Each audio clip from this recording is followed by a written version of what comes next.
commentary Oh as well. yeah, that's true. Hopefully it's... Okay, we are now live. Hello everybody! Welcome again to Fangame Marathon 2025. I have Sakura here with me, who is doing a run of a ROM hack for Banjo-Kazooie called Jiggies of Time.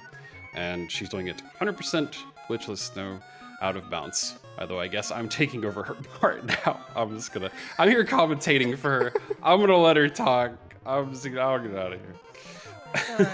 Thank you, Krakka. Thank you. But yeah, hi, I'm SakuraSachiko, small fox YouTuber here, and yeah, like she said, I'm doing Banjo-Kazooie Jiggies of Time ROM hack by Mark Kirko. It's a ROM hack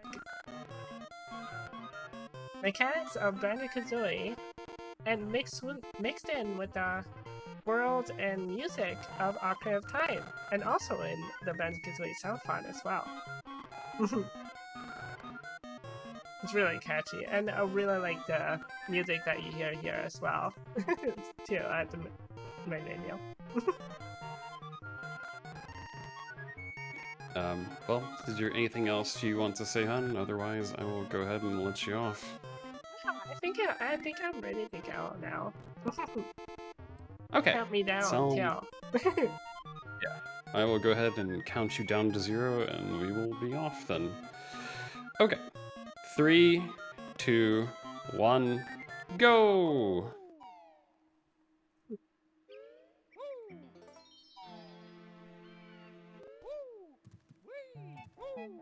Alrighty.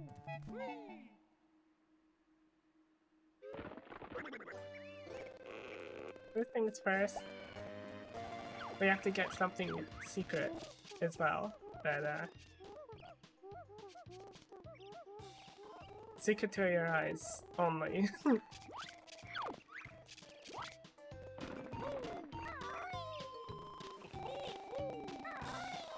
Oh god, the game is Okay.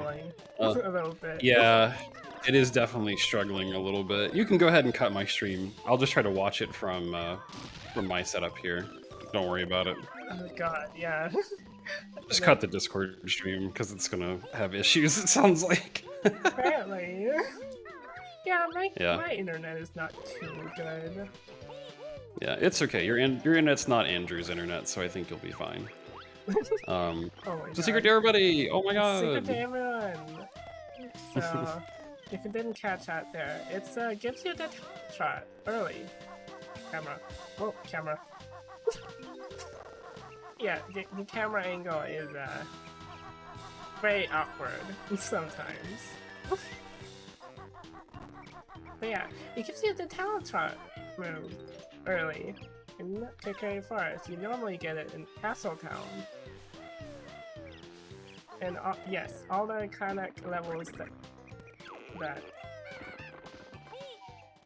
was in Ocarina of Time is mixed in with Banjo-Kazooie mechanics as well, which is really cool. Yeah, if you've ever played the original Banjo-Kazooie, there is a lot of mechanics that transferred over from that game to this game, and well, Jiggies of Time basically takes the whole game and throws it into the realm of Ocarina of Time. So in this game, you will see a lot of landmarks from Ocarina of Time that come over to this version. So right now, she's basically in the Lost Woods.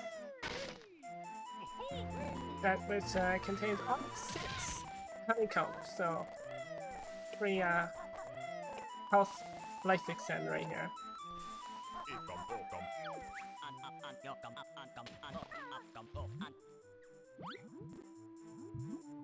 Yes, this game is fantastic if you've not played it before. Definitely check it out. It is very fun if you like just Ocarina of Time or just Banjo-Kazooie. If you like both, all the more reason to absolutely play this game. It is fantastic from start to finish, and it does things in unexpected ways that you definitely would not see coming. So basically at the starting area, normally bottles will introduce you to your moveset one by one. However, you have the option of telling bottles to stuff it and he'll give you all your moves, and you can just go do the whole area by yourself, which is what Sakura has basically done. So here you basically learn all the moves you normally would in Banjo-Kazooie, except for about 4 or 5 of them that you pick up in the overworld over time. The secret you saw her do like right at the very beginning is a pretty new one, but basically gives you Talon Trot right at the start. Normally you don't get Talon Trot until Castle Town, which is basically the second area in this game. So you can make up a little bit of time this way. And then, so through this area, you basically have to go through the whole part of this area is getting the spare honeycombs, so you can actually extend your life meter by 1 by the end of this area. Gives you a bit of like a head start health-wise, because in this game, at least with 100%, you have to collect all the notes, and if you die, you reset your note count back to 0. So dying is extremely costly, and Sakura will not be dying a single time in this entire run. No, because definitely not. she's really good, and she doesn't want to lose her notes. So, the Lost Woods is a little goofy, by the way. If you don't navigate it properly, it will send you back to the beginning like it would in Ocarina of Time. You know, Sakura's done this enough, but basically when you go your first time through here, you will be sent back to the beginning a couple times. It is also considered a no-note zone, so if you go into this area, it will wipe out your note count from Kokiri Forest. So if you have like, 50 notes you run in here, it'll start you back over at 0 by the time you leave again. So this is why you have to do this area basically first or last. And she is approaching, I believe, the last honeycomb, right? Yeah, there it is. Wolsk is doing some stuff on the computer because I may have made some things up that were incorrect. So Wolsk is now fixing it. So I'm having to watch the live stream, so you have to excuse me if I'm a little bit behind. But once he's done, I will go ahead and watch the actual stream, so my commentary will be correctly on time and not off by like 5 seconds. Yeah. Sorry that I can't stream to you. That's okay. Sakura has some pretty rough internet, so... yeah, it's kind of snowing as well. Yeah. But computer can't really handle it too much, but fine. It's fine. It still looks very clear at the very least, so you're doing just fine. Awesome. Yeah. That's what I like to hear. Looks like you're seeing all of your available bits, so you're going just fine. Awesome. Basically, if you have not played Banjo-Kazooie before, not much has changed as far as like completion sake goes. There's 100 notes, 10 Jiggies in each world, 2 empty honeycombs, 5 Jinjos. 5 Jinjos will get you 1 of the Jiggies. The Jinjos are little creatures with big noses that make pigeon sounds, if you've never seen them before. They also tend to say, "Help, help," when you're around, or they'll start whistling at you. So that way you can basically find them a little easier that way. Because some Jinjos are pretty well hidden. And if they start screaming or whistling at you, they will generally get your attention. Oh yeah? Yeah. This area, was not in Ocarina of Time, and there is some areas that are taken at liberty, meaning they just will not be in Ocarina of Time, but it's totally fine. If you take a quick peek in the back, you can see Majora's Mask kind of hanging out. Don't worry about it too much. There's a bunch of Easter eggs like that. All like this there. Yeah, there is a bunch of Easter eggs that Kirko put throughout the game, usually in the form of consoles, cartridges, all Nintendo related. So you'll see like a Game Boy Advance, or a Game Boy, or N64, or a GameCube, or maybe a Wii. I don't know if they put Wii games in this one, I can't remember. But there is lots of references. Kirko does a very, very good job with his ROM hacks. They're very impressive, very well done.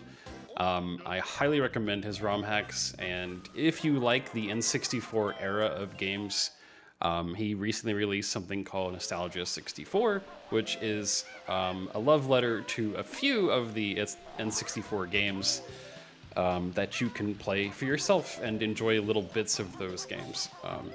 Something like GoldenEye 64, DK64, Pokemon Snap, or just to name a few of them. It's a very, very good ROM hack. And also highly recommend that one too. Oh yeah, definitely. I had actually asked Kirko to come and do commentary for Sakura's run today. However, I did not realize it, but Kirko English is not his native language, which you wouldn't be able to tell because everything he writes is very good, very clear English. Yeah.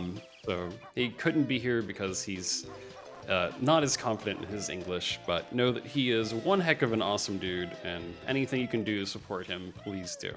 Definitely. So as you can see here, on Patreon as well. yeah, you can check him out. He's on YouTube and all other stuff. He is actually majorly goated because he will upload full 100% playthroughs of any and all of the games that he makes. So in case you get lost or think you missed something, you can always reference his own videos of the games that he made, which is very, very awesome. So you'll never miss a single thing in any of his stuff. Here we got some of the birds from Wood, and they are worth mentioning because they hurt a lot, and Yeah, it you're takes always out 2 health. yeah. And they also force you into a mandatory cutscene every time you kill the very first one in any area. No matter what you do, there's always a cutscene for them. Originally in Banjo-Kazooie, they only existed in Wood, so I guess it's just part of the programming of that, and probably cannot be separated without causing a lot of issues. I remember reading recently that there is a game that basically has some code in it written into it that involves Goku, and you can't take Goku out of the game because the game will stop working. So I assume this coding situation is something similar to that, where you can't take the code cutscene out of there or the game just explodes. Yeah. So you kind of just Spaghetti have to deal code, with it. you know. Yeah, just spaghetti code things. There we go. The TF2 coconut, yeah, that's what it was. Yeah, it was from TF2. It's really funny. Oh yeah, so you can do some neat little things here, like you can talk to Bottles, who's trapped inside the whip crack, but you don't need to save him because he can just help you outside. This treasure chest you don't need to normally bash, you can just roll into it and get your Jiggy out of it. It's really neat what you can do sometimes to save a little bit of time. And as you can see, there is an empty honeycomb in the middle here, which Sakura's going to grab after she rounds up the rest of the notes. One thing that's definitely tough about speedrunning this game when it comes to 100% is remembering where all the notes are, because as you know, this game was in the era of collectathons, which means... Oh, okay, I thought the camera got stuck. No. Oh my god. You press a switch that opens another way to Kukuri Forest, which is the last Jiggy of the Kukuri Forest, but we're not going to get that. Yeah, we'll get 9 that until way later in the run. Yeah, you have to come back around and get the last Jiggy of Kukuri Forest. Yeah. But yeah, remembering where the locations of everything is a bit of a pain. Jiggies are not quite as bad. I have trouble remembering where all the notes are, simply because there's 100 in each area. Oh, there goes Mario. It doesn't help that there is the occasional fake Jiggy, but they're usually blatantly obvious. So if you see a Jiggy and Sakura just walks right past it, that is because it's fake. It's not a real one. You'll see me kill one later in the run as well. It's really funny. Yeah, they're very funny because they are basically replaced version of the inflatable tube thingies from Rusty Bucket Bay. Yeah. And if you have played the original, you know by beating those up, they make a very loud and long fart sound, which is my favorite thing. Yeah, it's like it's blowing raspberries at you, pretty much. Yeah, it blows you a very large raspberry. Oh yeah. If you remember Nabnut from Wood, he's also hanging out in here. He has eaten too much pizza and has gotten way too lazy to help you out, so he kind of just sits in the corner burps, farts, and just talks Yeah, to and playing a you. game. And playing a Yeah, game. and he's as well. gaming. Yeah, that's very important. He's always gaming. He's gaming on his 360. I think he was I playing think it's Banjo-Kazooie Nuts and Bolts, isn't it? oh god, the worst one. I never played Nuts and Bolts, but I saw the review by John Chan, was it? It's hilarious. But A lot of people bashed on Nuts and Bolts. it's not good. Yeah, Nuts and Bolts was quite the departure from Banjo-Kazooie. Oh, It was a yeah. little weird. I didn't play it myself, but I really don't have a high desire to play Nuts and Bolts. Not me neither. Me neither. After I played these games, yeah. And also Banjo-Tooie as well, yeah. No. Yeah, Tooie is great too, and you'll probably see some things here and there from Tooie. I think there is a couple of Tooie related things in this game. Yeah, there's a music motif in the very next level, actually. Yeah. Oh, speaking of music motifs, also you'll typically hear Ocarina of Time music, but Kirko loves Zelda, and you will hear music occasionally from the Game Boy version and the Wind Waker version from GameCube. And I think there is some from like older versions like Super NES, NES, Zeldas. So if you happen to hear one, feel free to scream it out, because there is a large mix of music into this game. It's all Banjo-Kazooie, sound font, of course, but it's just various Zelda games, which is very fun. Yeah. If you remember this area, this is where you actually get the Kokiri sword. Yeah, which is replaced by a Jiggy, of course. Yeah, the sword has become a Jiggy. Destroy the chest instead of opening it. Like Kazooie fashion. Yeah, the Jiggy sword.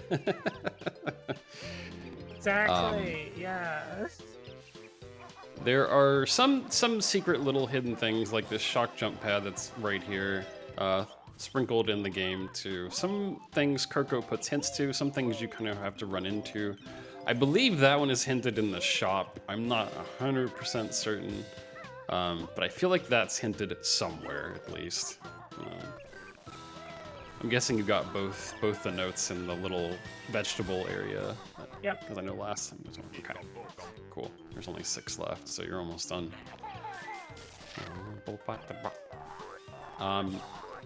There is spider webs here, as you can tell. You don't have a Deku stick, so the only thing you can do is shoot these eggs at them, and that's somehow the bane of spiders. It works out. Yeah. Also, Momo tokens are used exclusively for transformations that you see during the run as well.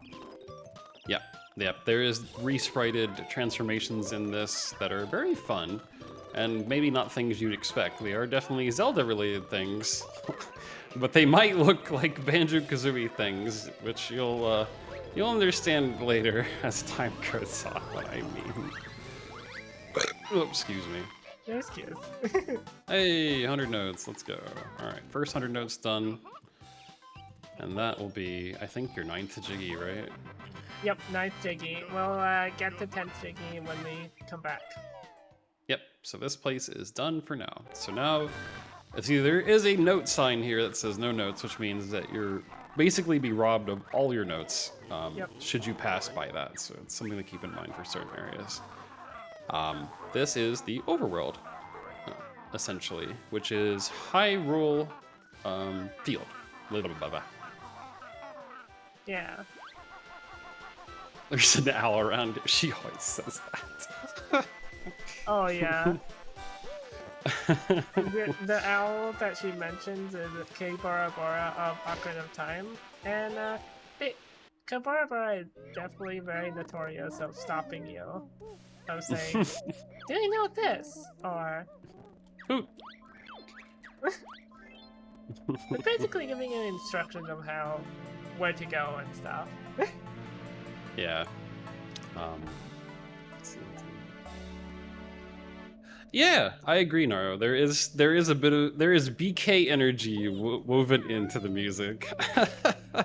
You can definitely tell that Kirko really enjoys making these ROM hacks because they are filled to the brim with love for retro games, especially the N64 series of games and Banjo-Kazooie and Zelda. You know, he's just a guy who loves these games, and I commend him. I love him too, but I really wish I could make something like this, which would be like, I guess you could probably consider like a love letter to this type of stuff. Oh yeah, definitely it is a love letter. Also, while I make this flower pot here, This is a fun part. Oh yeah, of course, all the collectibles talk to you from the first time you pick them up. That's been oh my god, I tradition got it! Wow. Oh, you got it! Let's Nice. go. The egg from downtown. That's basically like just a RNG whether if the egg bounces in the flower pot, and that time I got it. Yeah, the eggs that comes out of Kazooie's butt have a bit of randomness to the way they jiggle and bounce around, and sometimes they can do very unexpected things, but when they do the right things, that's fantastic. Yeah. Yeah, one of the Jiggies is hitting all 5 of these flower pots in Castletown here, so she's nailed 2 of them now. When I first played this game, that was definitely something that took me a long time to do, because I struggled to find the darn flower pots. Yeah, I've played through this too. It's very, very fun. I especially love the music in Temple of Time, which you'll see in a little while here. I forgot what it's called now. I want to call it Castle Temple. Castle Town. Castle Town, thank you. My memory is great. Castle Town consists of Castle Town, the Temple of Time, and Hyrule Castle as well. Kazooie is kind of sideways there. Oh yeah. Just a little bit. For extra lucky, we might see a gag transformation, but this is the first transformation here, which is the bomb bag. The bomb bag, however, contains no bombs. It's just, you're just a bag that just bounces around. If you've played the first game, I believe it is a replacement for the pumpkin in the first game. I believe so. Yes, it's the pumpkin. You can actually literally hear when you jump and land, you hear a slime effect. Yeah, you hear like the squishy pumpkin sound effect. Yeah. You can't, the sound effects, I guess, are maybe a bit more challenging to take out and probably are not worth the trouble. I mean, it's not really worth the trouble. It's just funny to leave it. I don't know what kind of sounds a bomb bag would make, but yeah, I guess it's accurate. It's accurate because it's paper, so yeah, it's bomb bags are a little similar. Squishy, I guess. Result of a time traveler not affecting the past. Gotta keep it intact. There are some like pretty wild changes to some of the areas, just because like you need enough areas to include everything. And there's the other honeycomb, or well, the first one I think, right? The first one, yeah, the first one. The second one is in Hyrule Castle itself. Oh, that's right. Yeah, the second one's in Hyrule Castle.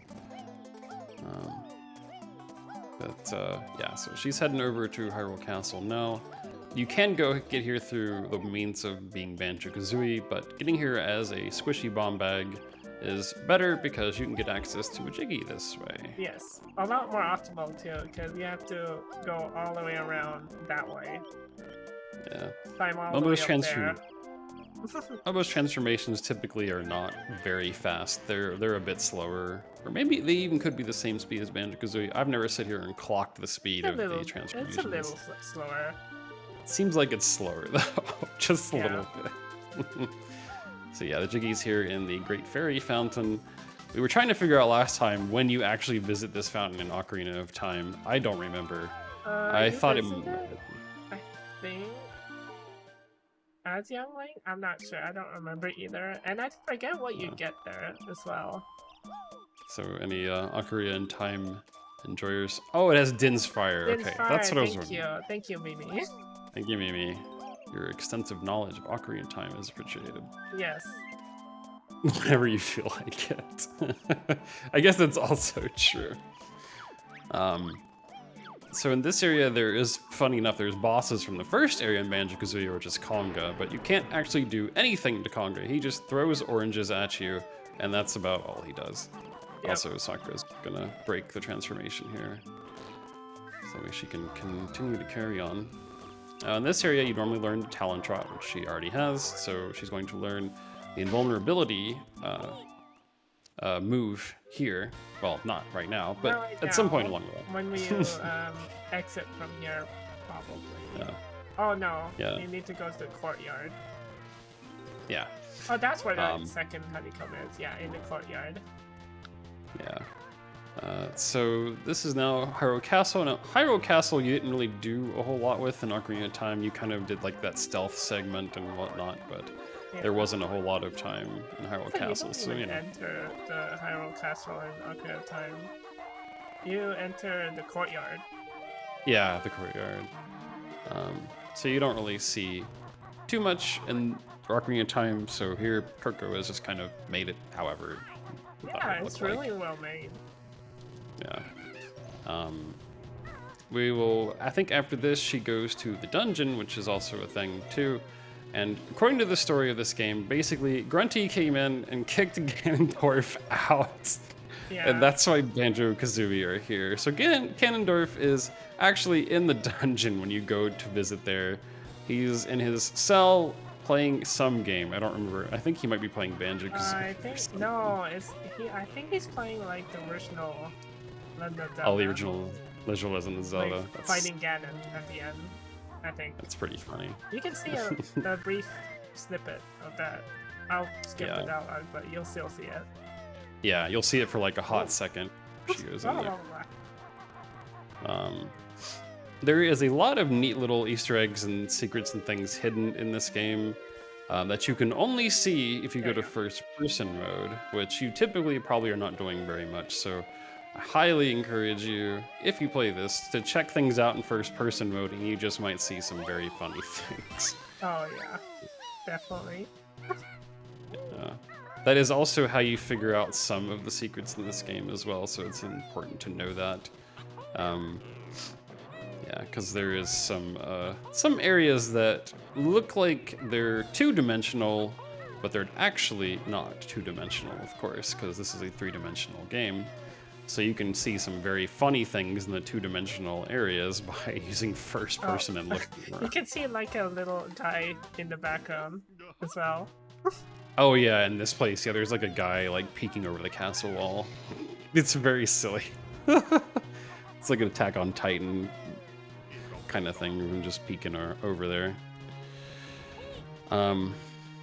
So what Sakura did was a trick here. Basically, when you do a beak bomb or beak buster, I forget the specific name for it, or beak dive. Basically, when you ground pound on the recoil where Banjo flips over, no matter where Banjo lands, it can be miles down, and he will always land safely. Oh yeah, he is beating Ganon. It's the first like NES game. That's funny. So that's a trick she's going to use a lot because it mitigates a lot of fall damage. You don't have to worry about fall damage at all when you're just recovering from the beak buster.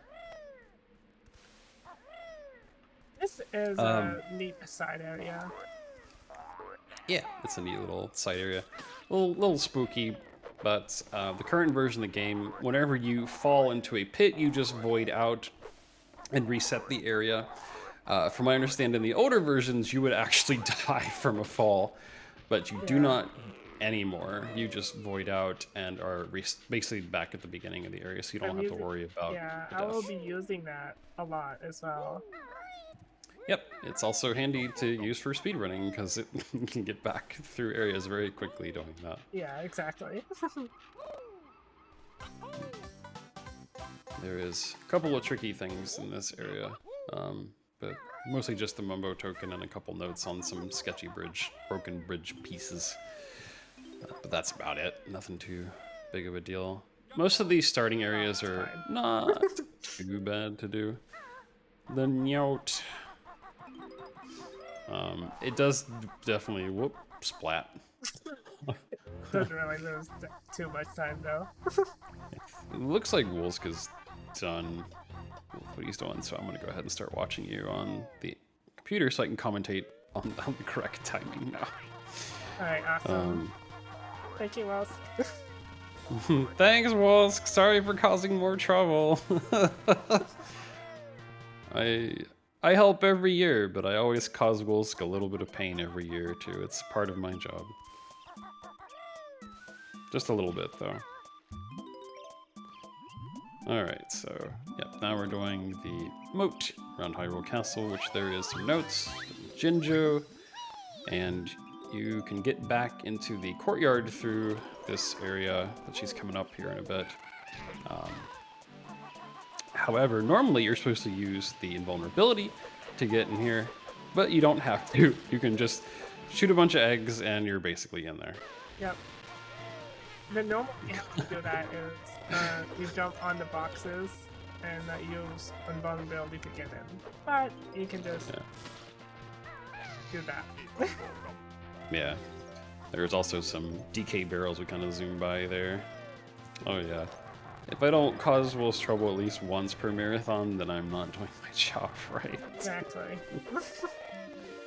And there's Kirko's little like statue thing that she kind of zoomed by there too. That's kind of like a thing for, I think, for to put his mark in the game, and also it has like Patreon supporters and stuff like that. Yeah, which is awesome.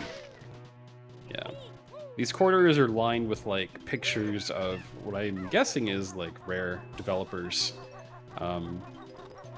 But there's also like an Easter egg that we'll be bumping into on one of the other corridors that has characters from Diddy Kong Racing in it, which is really fun. The enemies in this game are typically of like no consequence. The worst thing that they do is get in your way and you bump into them. Typically, most enemies will not like aggressively come after you or try to hit you or do things to you. They kind of are just there. They wander around, and if you bump into them, oh wow. Yeah. And this is the little side corridor she's heading towards now. So there's the Diddy Kong Racing reference. And there. It has every racer as well from Diddy Kong Racing, which is really cool. Yeah, Diddy Kong Racing was one of my favorite games when I was a kid. I played that game so dang much. I used to play Tip Top the Turtle constantly. Oh, awesome. Heck yeah. It's funny because it's called Diddy Kong Racing, but I don't really think I ever played Diddy a single time. I think I only played Diddy once, and then probably played as Taka? Or what the squirrel name? Is it Taka? The squirrel. I don't remember. Oh, it's been you mean forever since I Pipsy? played it. No. Pipsy. It's the mouse. Squirrel. Oh, Conker. Conker, yeah. It's Conker the squirrel. Yeah. Conker is a very foul-mouthed squirrel also. Oh yeah, Conker's Bad Fur Day. Yeah, ever played Conker's Bad Fur Day? That's it's the old Conker game. Yeah. Oh boy. Okay, this is where you pick up your invulnerability move. Skip through dialogue. Sorry, bottles, but also not sorry. This is where you'll have to deal with 3 congas, and Kazooie's gonna say "look out" at least 3 times for each conga. Yeah. Normally in the original game you can actually kill them, but here there is none. No killing the monkeys. Nope. They get to live and throw punches. My first fight through this game. Yeah, I thought you could too. What is this? I sat there and did like invulnerability and stuff, and it doesn't do anything at all. In the original game, the way to kill Conga was to I think it was hit a series of switches, which basically threw him off the tree and he was gone forever. So I guess that's maybe why you just can't kill him. Oh, silly egg. Yeah. There we go. Yeah, silly egg just bounced all over the place. They're pretty much RNG where they bounce, really. Yeah. There is another place that Sakura won't be entering, but if you notice on one of the buildings, there's like an oversized keyhole that you can actually fit in as a bomb bag. However, Sakura is not going in there because that only thing that's in that room is a Rickroll, letting you know that despite going into the bomb shop, you can get no bombs for the bomb bag that you are. However, if there is enough time at the end of this, we will go to the shop and you can see the Rickroll for yourself in all its glory, because it's pretty funny. It is pretty funny. It actually, it doesn't actually just contain Rickroll. It actually contains another song too, which I won't spoil it right now. If we have time later. Again, this is another hinted thing. You don't normally know you can climb the pillars here. There is a hint that shows you can. However, maybe you just jump around and get a little silly and run into one on accident, then good for you, because I spent the better part of an hour trying to figure out where the last 5 notes were in this this area, and I couldn't find them because they were up in friggin' Temple of Time. Yep. The music here is really good, but unfortunately it's very short-lived. Yeah, So sorry, sad. this is speedrun. Yeah, speedrun, tragedy. That's how it goes. Yep, and there's one more Jiggy in the whale. And then there's a couple more notes on the roofs. There we go. That'll basically just about do it. That's a nice trick that you can do. Just speed all the way to the bottom of the well. Or water. Oh yeah, there's like a trick where... How does it work? You just basically like tap the button when you go to the edge? You go on town track, you let go, and as the animation of you getting out of town track, you go into the water, and then for some reason you go all the way down. Oh, that's fun. Speedrunners hate music. Oh, actually true. Oh my god. Actually true, yes, because when I was doing practice run with this, I just kept playing some other music, like, oh, the new Rainbow Road music from America World. I kept on while I was practicing runs. Yeah. Although Yeah, the music of this game is really good, kind of gets repetitive when you're practicing a lot. Yeah, that goes without saying. It's definitely going to get repetitive through lots of practice. So. Yeah. So good. There's a nicely drawn hint arrow that lets you know that you can go down here to unlock another area. I also like the water music. Also, here's your chance to hear the Lon Lon Ranch music. You'll only hear it for a very short amount of time. Please enjoy while you can. Because it's only here. Yeah, sad, because it's a really good music. Sadly, Lon Lon Ranch has been replaced by Gruntilda's Carnival area, so Lon Lon Ranch doesn't exist in this one.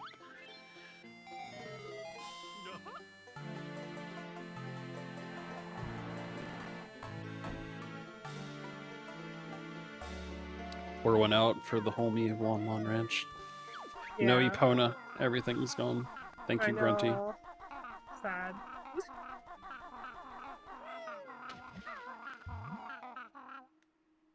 Sorry, Kazooie. I'm running around some dumb mod. What happened? Kazooie. Yeah, there's a lot of banter. they have a lot of banter with Banjo-Kazooie and Grunty, and even Ganondorf even talks a bit too. Yeah, there's a lot of banter on the overworld area. You won't see much banter in the actual levels themselves, but when you're in the overworld, somebody always is chatting up Banjo-Kazooie for silly reasons. Yeah. Okay. So the next area is Kakariko Village. Banjo-Kazooie. Yeah. This area is pretty darn accurate, in my opinion, to the original, except for the addition of Grunty's Pizza Place, which has like toxic waste out back. Yeah, bio-waste. It's like one of the differences. I don't know what Grunty puts in her pizza, but I would not get that pizza. It does not seem good. Yep, the empty honeycomb switch, so makes that appear for later. There's also another... Oh, you can go ahead on. There's a windmill there that always, like, it's not running. It's never running, apparently. It's never running. Windmill doesn't need to run, it's fine. Yeah, there's a few other changes to this area. Pretty soon you're going to see a statue of Diddy in the background. That's definitely not there in Ocarina of Time, I promise you. Don't look for it. Yeah. It's here exclusive. in this game. It's exclusive, yeah. It's exclusive to the ROM hack. It's very funny, because we'll be utilizing that statue a little bit later. Oh, that's the dialogue that I didn't even get in my practice run. Oh, nice. yeah. You can't use those shoes. yet. Yeah, the shoes will smack talk you. Yeah, you get smack talked by various items in Banjo-Kazooie that you cannot use yet because they're like, I'm here, but you can't use me because you haven't learned how to. Now go learn how to do it. Whoa, camera. Whoa, camera, hello. That was interesting. Yeah, this is one of those places where if you go to first person in that room, you can see some interesting things, possibly hints and other fun references. Which you do Any need one hint that I'm going to right now as well. Yeah. Back into the graveyard. Danpei is sadly not here. He's retired. Oh well, more retired than he was previously. This place is now infested with a bunch of crazy tombstones and ghosts since he's left. Oh yeah, and the graves with flowers on them, you basically have to bust them open to get the goodies inside. Hey, somebody said Ekum Bokum, let's go. Yay, Ikembakam! As a side note, Korone's Ekum Bokum video was like one of my favorite ones of her. Yes, me too. I always say it like that ever since I watched it. Yeah. If you don't know who Krone is a Japanese VTuber from HoloLive who is very funny, mostly speaks Japanese, but her English is quite something, and she is an absolute treasure. Yes, exactly, yeah. Very cute dog VTuber. Yeah. VTubers will eventually take over the world and maybe Fangame Marathon at some point, but we still need more time. Also, enemy positioning in this game can be very RNG. Yeah. As mentioned before, the enemies just tend to get in your way, and that's how you take damage. So as you go into and out of each area, enemy's position is kind of randomized. So if you go around a blind corner and something is there waiting for you, it's a little unfortunate because you don't have much of a choice. You're gonna bump into it. Yeah, definitely. Inevitable. Yep, that's true, Tap. It's quite inevitable. So this is the area you normally get into to get the Sun Song. However, you just blow up the tombstone and you just get right in here. There's no Dampy Chase or anything like that. Actually, the Dampy Chase is not here. Oh, that's not for this area? No. Oh, the Dampy Chase is somewhere, like in another tombstone. Oh, that's separate from the Sun Song. Oh yeah, from the Dampy Chase. That's right. I don't know how I remember that though, but there you go. You got a better memory than me. I haven't played Ocarina of Time in a long time. I think I recently played it on the airplane. You think you played it for? Oh, you played on the airplane. Yeah. Archive Time 3D. It's fine, Toho. Everything's above board. I mean, Dampy's not here to enforce it anyway, so it's fine. Yeah. It's fine. Exactly. They put Jiggies and notes down in here. We have to get them out. We can't just let them sit. Yeah.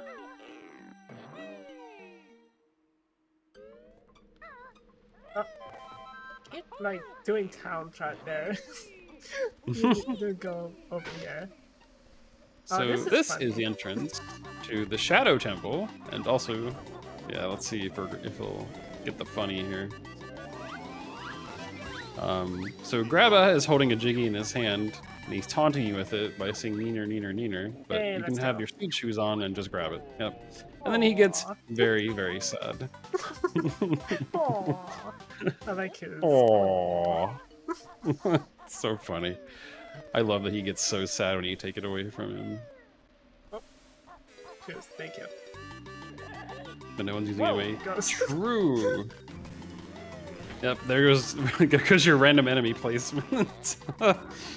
Love that.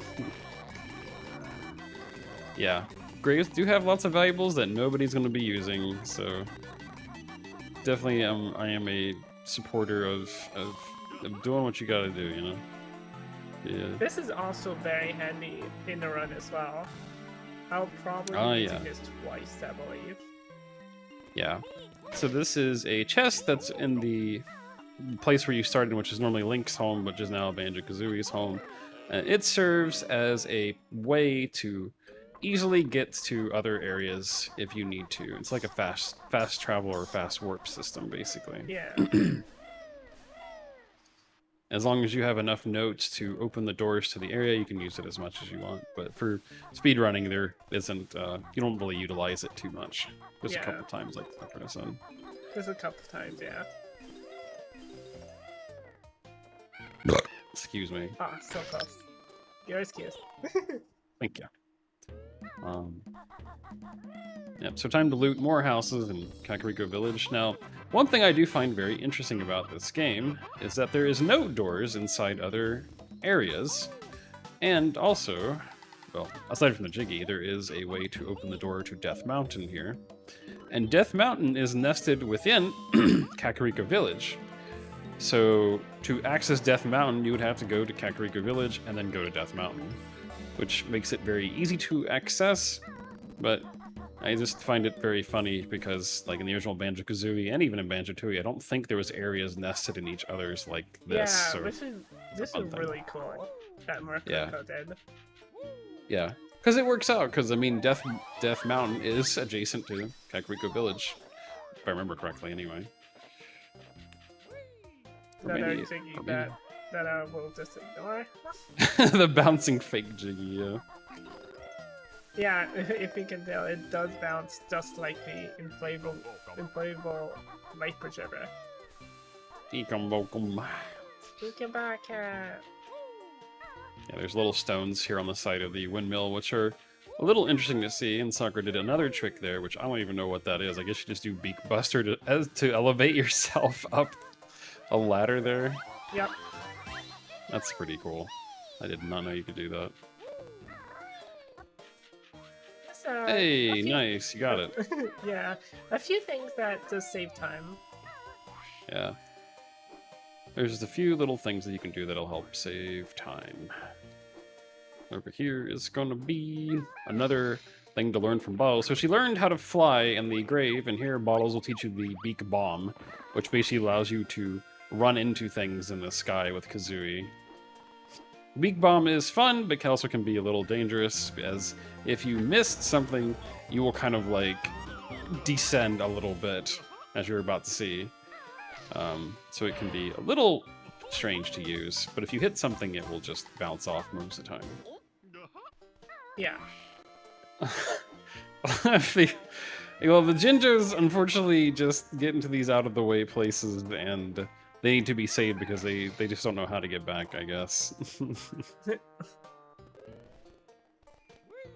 I don't know why they keep doing this to themselves, but it is a constant battle to save them. Alright. I love how this flight pad is so tiny.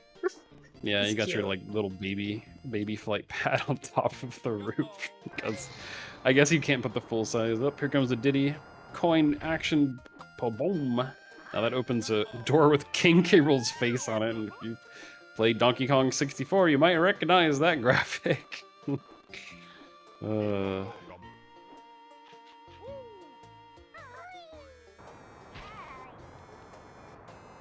Aw, didn't make it. Oh no, you splatted. Usually, you can actually... Oh, the Jiggy actually hurt me there. Yeah. Usually, you can grab the marble and then enter it, but the timing's very tight. Yeah. I have definitely gotten killed by the fake Jiggies before. They are relentless, and they are nasty. You gotta watch out for those things. Oh yeah, definitely.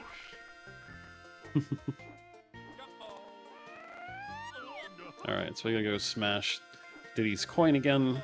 So the way the door will open, and this time we'll just go in there. I can just go in there now. Yeah. Save time where you can, but sometimes, well, sometimes you just gotta do it the old-fashioned way. Yeah. There we go. And behind this door is the internal of the windmill. When I first saw the King K. Rool door, I thought for sure something Donkey Kong related was behind the door. Nope. It's just the inside of the windmill. That's Yep. it. It's just an Easter egg with the King K. Rool icon. Yeah. Facing a public monument. Oh my gosh. Look, I don't know why Diddy decided to erect a statue of himself there, but it's how you get inside the place. So, you know, if Diddy hadn't done that, we wouldn't be dapping to face his monument.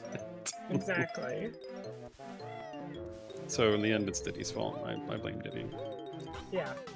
Yeah, it's his fault for displacing a coin so perfect to be hit like that. Come on, Diddy. That's just asking for it. Yeah. No. Enemy, no. Uh-oh. Close. He was chasing you down. I'm surprised. They like never do that. Whoops. There you go. Yep, down into the well. Hello. Wow, you fell into the well and got your butt slapped by a wit crack. Yeah. That was Oh my kind of God. funny. Oh, It hit you so hard, freaking Banjo spun around. Okay, time. Thingy. Bauxite. Box. Oh, that's a Link to the Past for the SNES Wait. version. Yeah. Oh, that's a Link to the Past, of course. Yeah. I don't think I remember that played it. box before. art. Yeah, I played a lot of Link to the Past. It's so fun. That's okay. Honor, Actually. Your Honor, if the victim wasn't there, my car wouldn't have hit him. Oh my gosh. What a great argument. That's great. So we're running up on the last bit of the stuff in Kakariko Village here. I think there's like one Jinjo left, maybe? Yep. Or just... Heading to Galactum right now. Yeah. The whip cracks in this cave are a little noxious, so you have to get through them. There you go. We go. That Jinjo was somehow trapped in a chest. I don't know how he got there, but... Yeah. And we're done. I wonder if Ganondorf trapped him in there, but then Grunty made it breakable? I don't know. Who knows? So next up, as you probably have guessed by now, will be Death Mountain, since it's in this area anyway.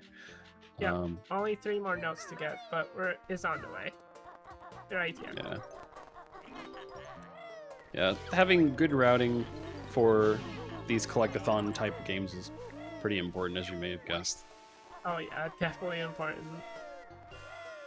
Alright. That's Mountain. That Mountain has a lot of things that you can make a mistake in as well, so hopefully everything will go smoothly. I know those things look like termites from Banjo-Kazooie. They're actually Tektites in this game. They're Tektites. The model is a termite. Yeah. Tektites are like more spider-like, but termites are the closest thing you can get next to that, so it's good enough. They look great. Yeah.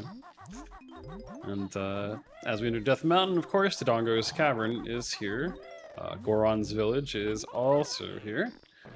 And, of course, the entirety of the mountain itself, well, most of the mountain anyway. The mountain has been Banjo-Kazooie sized, more or less. It's not as big as it was in Ocarina of Time, but, you know, it's still got the mountainous kind of personality to it, at least. Also, certain mechanics has been shifted. This is like once a mini boss room that you fight the lizards, and somehow I missed that. Oh. I don't know how, yep. but that happens sometimes. It's okay. Yeah, you fight actually the lizard people. The Lizardolfos, I think they're called? I think so? Yeah, I think so. Yeah. That's like a mini boss between, I think, 3 of them or 2. 3 of them. I Yeah. think, Yeah, I think there was 3 of them for that area, yeah. Yeah, the camera sometimes ends up making you have a depth perception moment, so there might be a time or two where when you try to make a jump, you end up splatting right into the lava. It's very unfortunate when that happens.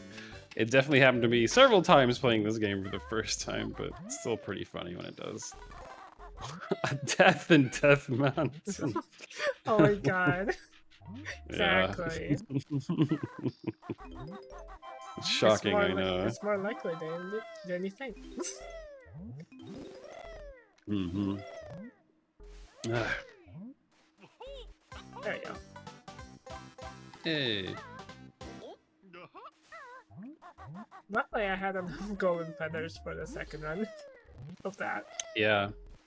That's one thing that's kind of rough about this is since Sakura's going fast, she has to try to collect resources all along the way, which can, if certain unfortunate situations occur, can leave you a little deprived of certain resources if you're not careful.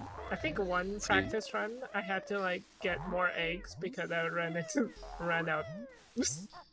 Yeah, I remember you having to do that too, yeah. You can carry a maximum of 100 eggs, 20 gold feathers, and I think 50 red feathers? 80 red feathers. Oh, 80 red feathers, okay. Which is very handy. Yeah. Yep, it is Also, very handy. that was a secret, or no, not a secret, instruction It's that like you have to beak bomb a red feather, because that's a secret. Yeah, it was a hint for like a secret area, basically. Yeah. Yep, that's one of the hints that's scattered about. Kirk always kind of just slaps them on surfaces, so you kind of have to look for stuff in sometimes unexpected ways.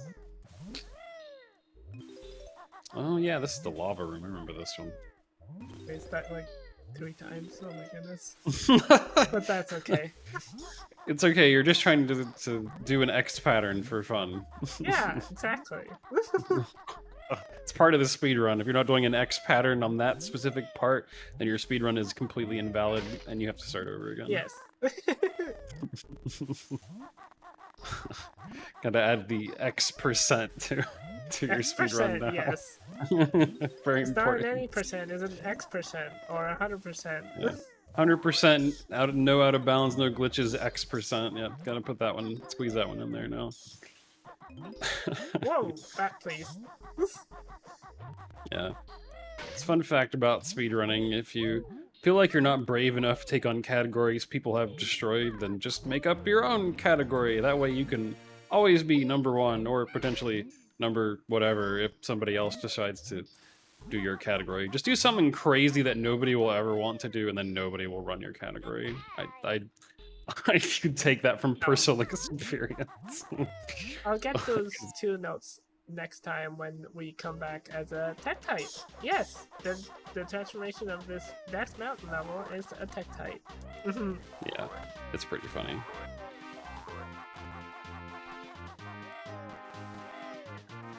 We'll go up the mountain shortly. I just need to get a mumble token. Because I have to fall down here anyway, so... Yeah. So when I talked earlier about Sakura having to pick up resources along the way to make sure she doesn't run out, mumbo tokens are also one of those resources, as you need, I think, 25... excuse me, for the last transformation in the game, but there is a couple along the way, and I think, if I remember counting correctly, I think you need a total of, like, either 75 or 90 tokens to do all the transformations in the game. 25. 75 is what it was. There's a mandatory cutscene that you have to watch. Oh yeah, there's your mandatory bird murder cutscene that you have to deal with. Again, I'm doing taxes %, yeah. Just start up the game, do your taxes, and then do the rest of the game, and not anybody who wants to do the category will have to do their taxes at the start of the run just to do it. It's pretty clever, honestly. Burger. Oh my god.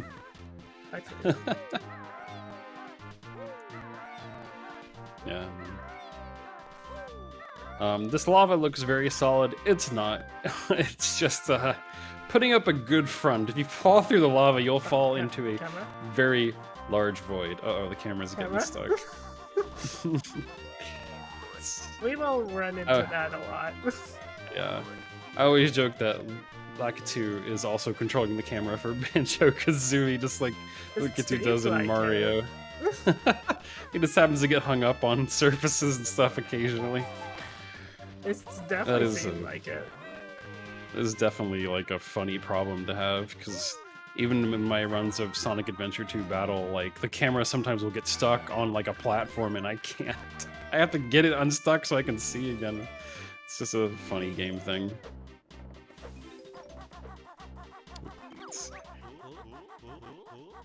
So she's going to go to an area which has a little small village here. This village normally... Oh yeah, and Banjo and Bottles are going to talk about the falling thing, where basically they'll be like, yeah, you can fall, don't worry about it, you're not going to die. But this little village exists in the first area in Banjo-Kazooie, and you have to do this exact same process of blowing up all the huts. It's just kind of funny that it ended up here in Death Mountain somehow. You know, it's gotta give you fun things to do and destroy, so there you go. Yep. There we go. And yes, you have to destroy each hut for a Jiggy. You can't just destroy that one. You have to destroy each one. Each and every hut. So the order of the huts determines what item comes out, not the hut itself. Spoiler alert. Yeah, sadly. The first one will always have certain items and so on. Yeah, I just do it in that order because it's just simple enough. And fast enough as well. People were living in those? Well, they're not anymore. Well, I'm sorry. They shouldn't have filled their houses full of notes, jiggies, and eggs and other nice things that we kind of need. Goodbye, bird.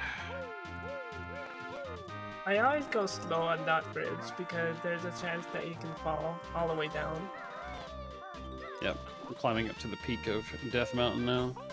Whoop, and Jiggies here, of course.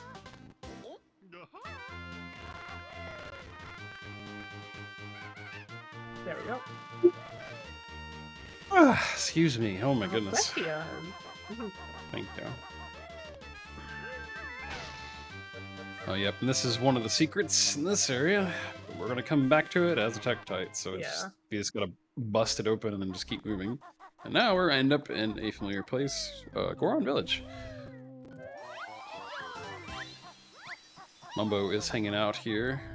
Also, as you probably would expect, the jar that you'd normally see rotating around the Goron Village does have an item in it. Shocker. Oh yeah, and you gotta go through this little segment here too. This one messed me up on a depth perception. I absolutely, totally fell in the lava like 3 times trying to do this one. Yeah. I could not perceive. Sometimes the way they are placed can be very perceptive sometimes. Oh, you mean deceptive? Deceptive. Blah, I can't talk, apparently. That's okay. You were close. Yes, I replaced the P with the... I replaced the D with the P or something. Yeah, there we go. Yeah. Perceptive, the deceptive thing. There we go. Yep, so there's the jar. You guess what's in there? It's gonna be a... Wow, it's Momo Token. Speaking of Ikamboken, we're gonna see Mumbo right now. Get ourselves a Tektite for him. Yeah. Oh Nice. my gosh. Yeah, good thing she was perceptive on that. Oh yeah, so the red Tektites are like, why are you blue? Yeah, traitor, Attack. in the bunker. Protect the Jiggy at all costs. So because you're blue, thanks Mumbo, the other red Tektites will actually still hurt you, whether you like it or not. 78, that's perfect. Your skin is blue. What are you, a Smurf? Oh my god. At least I don't look like a boiled lobster. Oh my god. Kazooie with the friggin' razor sharp wit, you gotta watch out for her. She's dangerous. Honestly, if I could have wit as good as Kazooie someday, I will be very happy. Kazooie is so Yeah. well spoken. Oh, Blessed. definitely.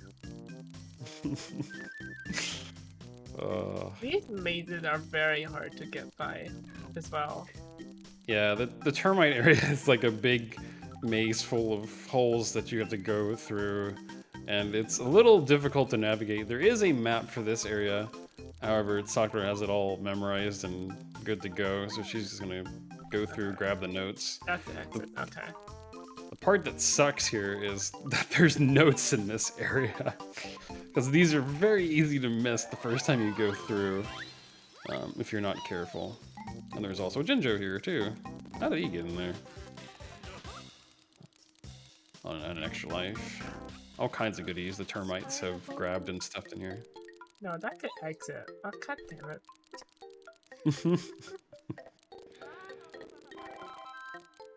It's okay. You'll figure it out. Oh, there's a gold feather. Could actually use that. That's nice. Oh, that's really handy, actually. Yeah. Okay, I'm going in circles again. Oh, Usually... there's the exit again.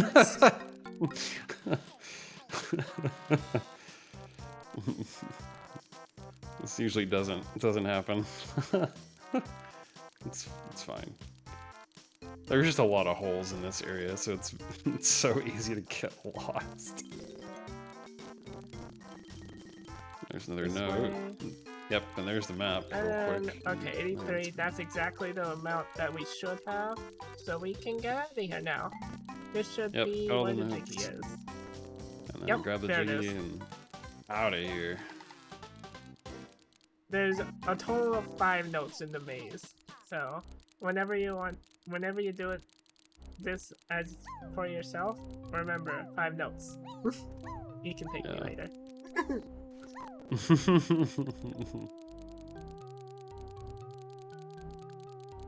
So now we go back out into the area, and there's a lot of things to be done as a Tektite. This is one of the areas where around like a good chunk of the stuff, a third to a half, is done through the transformation, so it's important to get those things done. And if you like Metroid Prime, this is actually an Easter egg. Yeah. Yep, it's a little Metroid Prime area that references Metroid Prime, as you can tell by the door and some of the markings. And then there's a spider ball track here too. Sakura is not going to show it off, but in this room, if you look through that window in first person, you'll see some very funny things. Yes. Oh, whoa, enemy position. Whoa, hello, camera. Also, enemy positioning is kind of off there as well. Hey Dan, welcome in. Yeah. Oh yeah, Metroid Prime is awesome. It's one of my favorite games. People like bash the heck out of it for its controls, but I freaking love Metroid Prime. It's still one of my favorite series. Yeah. I think I played it for a little bit, and then I don't know why I didn't continue it. I liked it for a little bit too. There's a bunch of little secrets here as a Tektite. It's been so long since I played it though. Yeah, it's been a while for me too. I wanted to play the collection they released on the Switch, but I haven't got around to it yet. I'm surprised with the intermission. Oh yeah, there's your giant void below the lava, by the way. There we go. Yeah, I just use that as a shortcut to all the way to the beginning, so I can enter the Dongo's cavern right here. Ooh. I still believe in the appearance of Metroid Prime 4. Still waiting. Oh yeah. That one's been in the works for a while. And you also have to run the Tektite into Dodongo's cavern too. As if you haven't run him enough places, you gotta run him in here too. There is another Jinjo, and I believe, and yeah, another Jiggy, and some notes to collect here. Quite a few things for Tektite to do. Oh. I don't know if anyone else spotted it, but the skeletons just went through a wall and okay. No, don't worry about the skeleton phasing through the wall. You didn't see that. It's fine. Nobody saw that.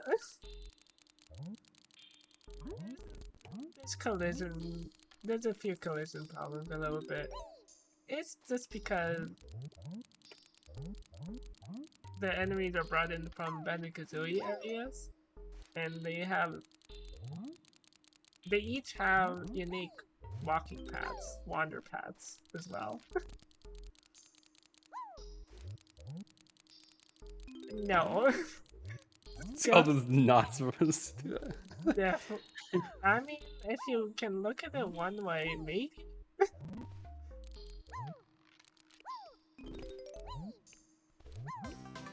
Oh. Yes, the Jiggy was in the Dango's mouth as well. We're only missing 2 notes, which is where we are going right now. Across the bridge that we skipped as Banjo-Kazooie.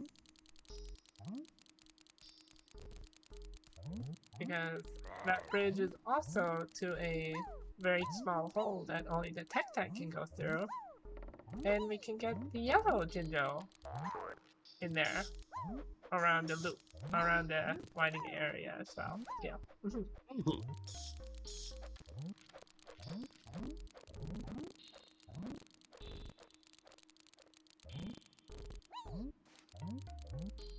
There you go. He's a lot of time in Dodongo's Cavern, surprisingly, to get all the stuff in here. 2 trips, and I think half your time in the level here is basically in Dodongo's Cavern. Basically half of Death Mountain is this area. Also, R.I.P. to Dodongo. He's not coming back from his little incident. No. Jinjo! Only 1 Jinjo remains. Yep. We are getting it right now. Ooh! Woo! Ooh! Woo! Woo! Woo! TikTok makes such funny sounds.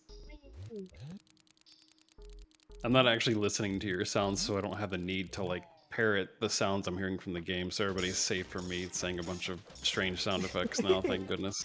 Aw, you're very cute when you do that, though. Yeah, whenever I watch her practice, I can't help but make like Kazooie sounds and other random sounds, because I mean, all of the rare games are just like what's some called like a sound experience with the way everything makes a funny specific sound, or even when NPCs talk, it's always a bunch of goofy sounds too. Oh yeah. Hey, 10 Gs. Every time you collect a 10 Jiggy as a transformation, it skips the fanfare dance that Banjo does.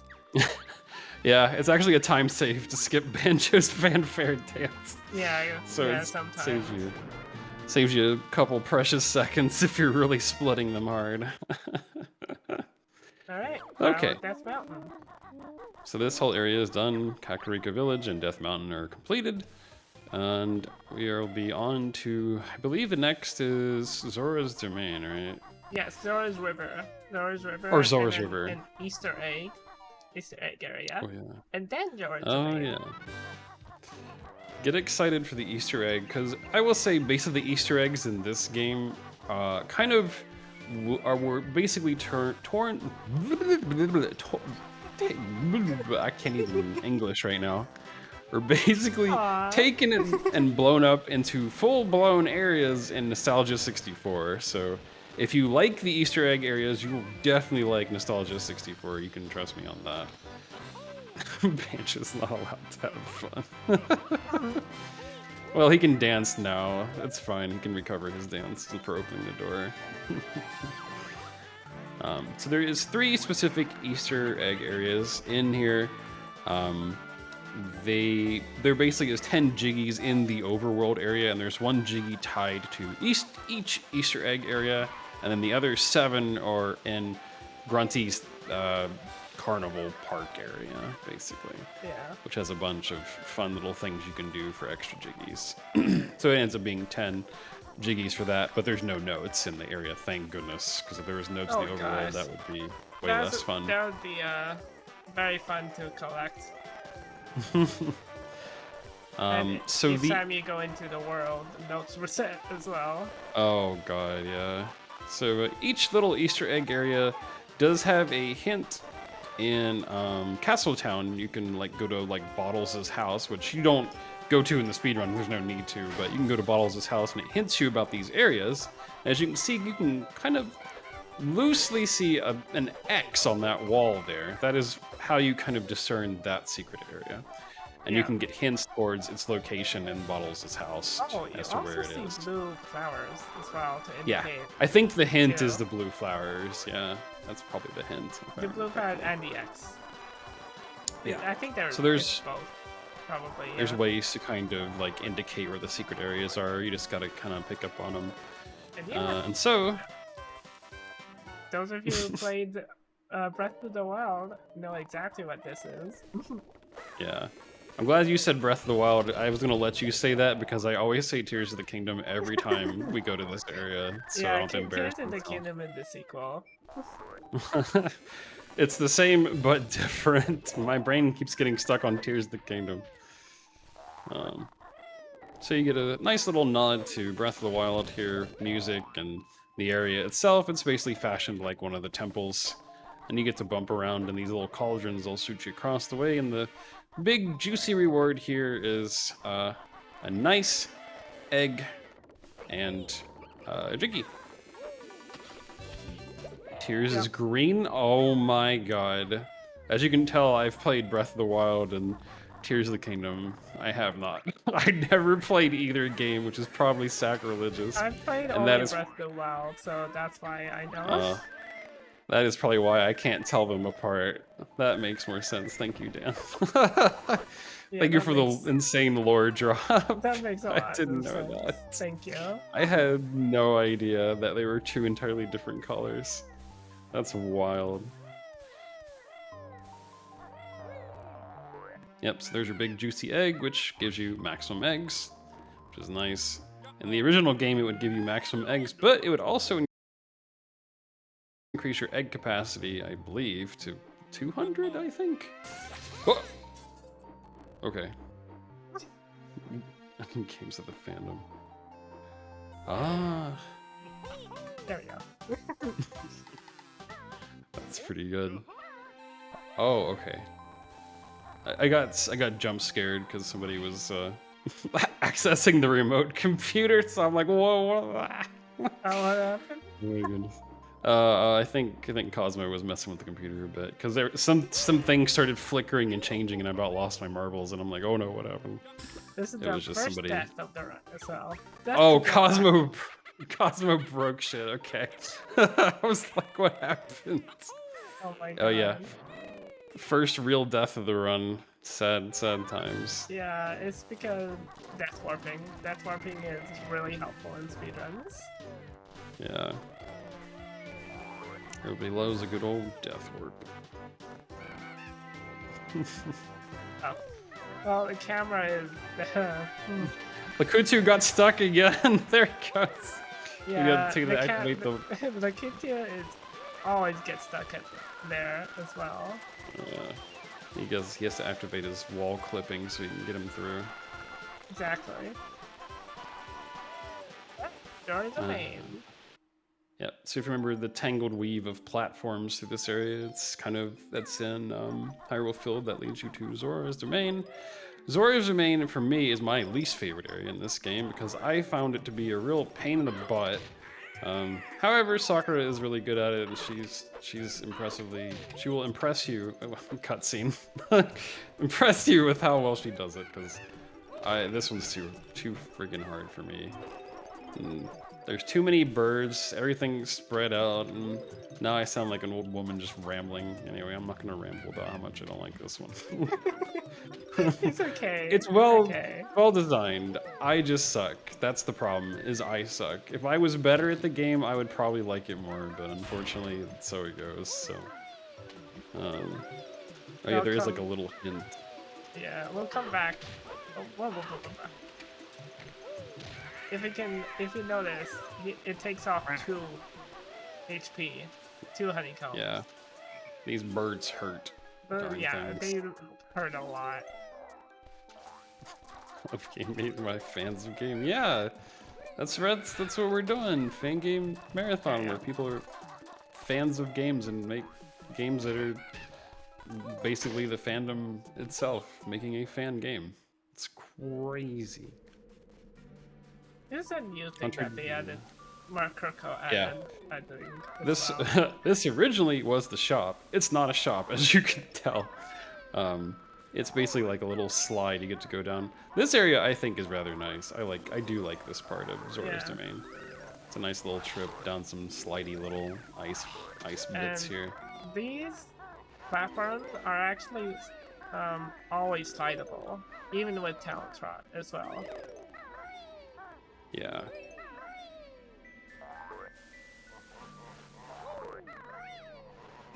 A whole 8-game marathon. Oh my god. Yeah. Did that with the opposite. With the camera behind a pillar, but we got it.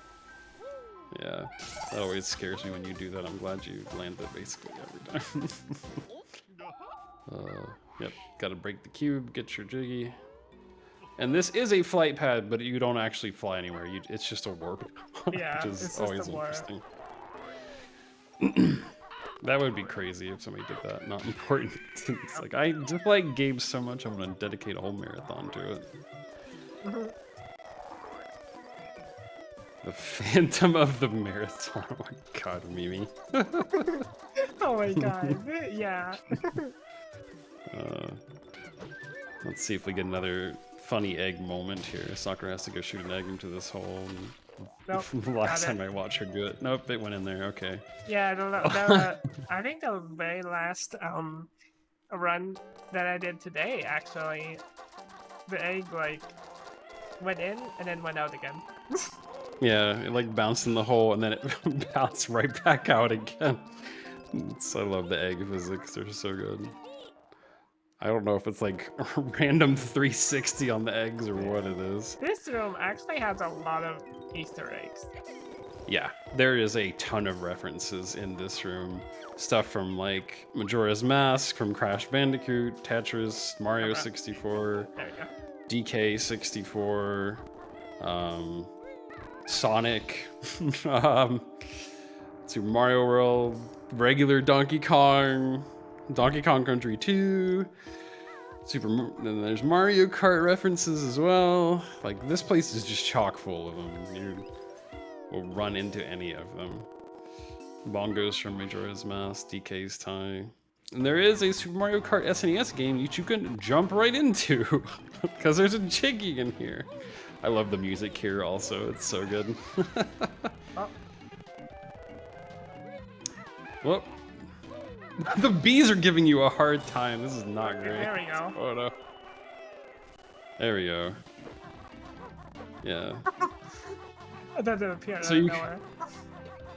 You can kind of see her running in the background. Basically, the bees sting you out of the cutscene lock so you can get a head start on the switch here, which is very funny that the bees actually help you to go faster here. And there's some shoes under this question mark as a power-up, and you can just zoom all the way to the end. All those switches are actually different things as well. Yeah, if you hit the like question mark blocks, they are all different little items. And some of them even hurt you as well too. Yeah, some will like zap you basically. I almost said conquer. That's Nabnut. Wrong game. And there's a big old giant bull at the finish line here. Oh, there you go. And then you just exit the area by jumping in the pipe that conveniently says exit. Whoop. There you go. The shoes make you a little slidey. The fandom of the fantastic fanatical phantom. That's great. Derek GNC, thank you for the raid. Much appreciated. Hope you had a good stream. Thank you, thank you. Yeah, thank you, thank you. Thank you for raiding Fangame Marathon. Yeah. Get ready for another action-packed 2 hours of Banjo-Kazooie Jiggies at a time. I know you're super excited about that. That's everybody here is. Why wouldn't you be? Exactly. Another Jiggy. Oh, yeah, you can actually get hit through the pipe. It's, yeah, that's a thing. Yeah, it's quite an experience, Carissa. It's very funny. Like I said, Mark Hogo don't miss. He's got references for your references at almost all times. It's great. Oh, you never played Banjo-Kazooie. Ah, it's a good game. Definitely It's very recommend. good game. Yeah. I'm totally not biased at all. I've definitely not played through the game 100% like 8 times or more. Yeah, It's same. so good. I love Rare's games in general. I've actually never played in Conker's Bad Fur Day, but most Banjo-Kazooie games I did play. Except for Nuts and Bolts. I don't think I played that one either. But that, I don't know that really counts. Oh, I'm not really worried Banjo. about that. That was like I'm not Slicky really- Spidey. Oh yeah, the physics can be a little silly sometimes. I mean, Banjo will slide around. Kazooie can slide around too. I just do momentum or spaghetti code. I'm not really sure what it is. It's probably just physics things. Yeah, it's just physics. You don't have to smash all these huts, and these ones are from Bubble Goop Swamp in the original game. Yep. However, she is going to smash at least some of them to get the goods out of the ones that matter the most. Like the notes and one Jinjo as well. Yeah. Part of the reason I think this area is a pain is because of this tree, and then later on we'll be doing Oh my a god. wall climb that I'm There not you a go. big fan of Oh either. yeah. The wall Oh no, climb- Yeah, I'll just wait. Wait, I don't need to Yeah. destroy that.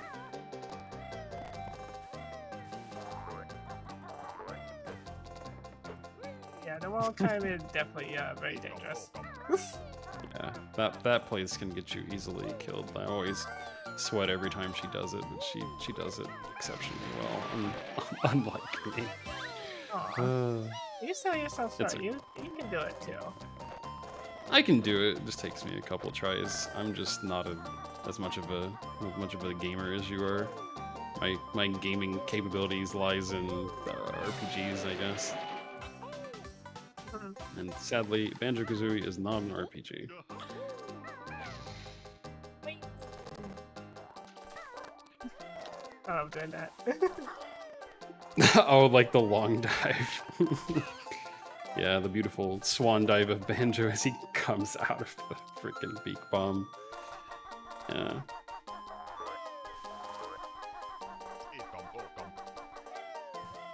You can back out. Ikamboka! There's another trick that she has to do coming up here, which basically you have to cancel the running shoes mid-jump, and then rat-a-tat-tap to recover, Oh so my that way you can land on the platform. Oh my but god. she missed. She missed and talked to. Oh no! It's all over. It's crazy. I didn't miss that anything on when I did practice run. What the heck? She got forced into the conversation with Brunhilde, and it's all over. Ron's dead. Oh my god. No, the shoes. Oh my god, I jump and then I stop. No, not Brunhilde. It's so over. It's crazy. I didn't miss this once when I was doing practice. Yeah. Oh my god. Unfortunately, you don't miss much time on this anyway. It only takes a couple of seconds to go back and do it again. Yeah, it's fine. Yeah. Grunty is a little nuisance with this, so if you don't get to it in time, Grunty just like, ha, you suck, and explodes There the you go. Jiggy right in front of you. Yeah. Hey. Alright, runs back to life again. We're good. Yeah, we're good.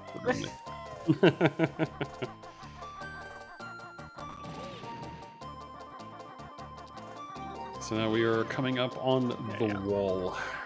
Kaboom. Kaboom. It's easier. Oh.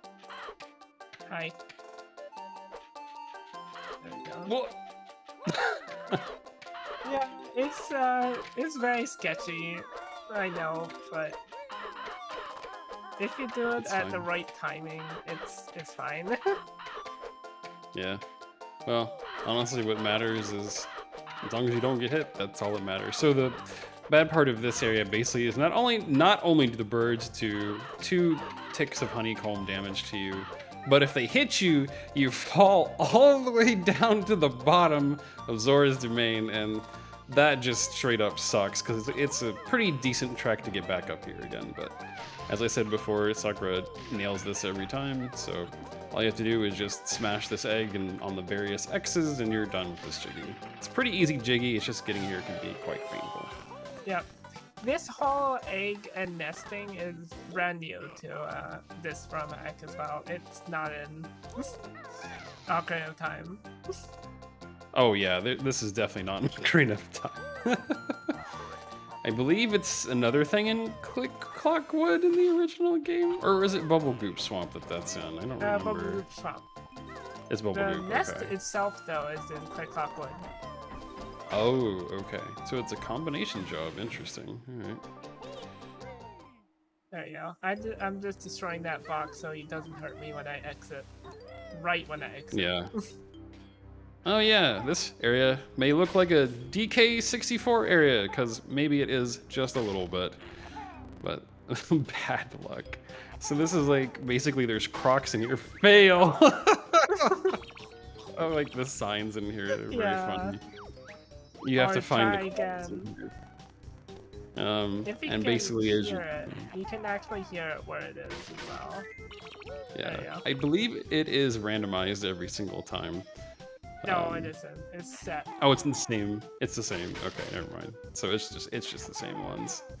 You basically just get an egg in the croc's mouth and you win. Unfortunately, his mouth was closed. There you go. I don't think I've seen the fail one before. That's funny.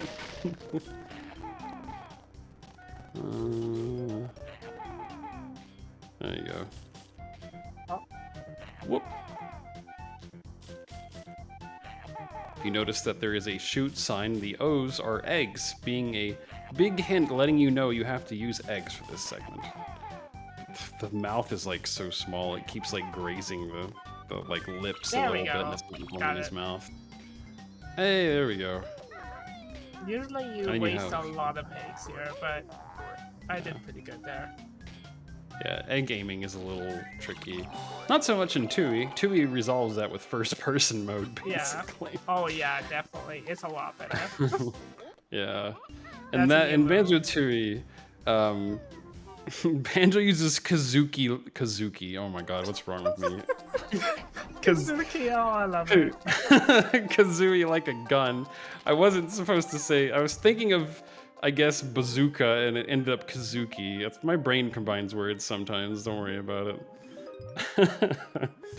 But yeah, you use Kazooie like a gun in Tui, so it's a little easier to aim the egg shots. Yeah. Kazoo flavored.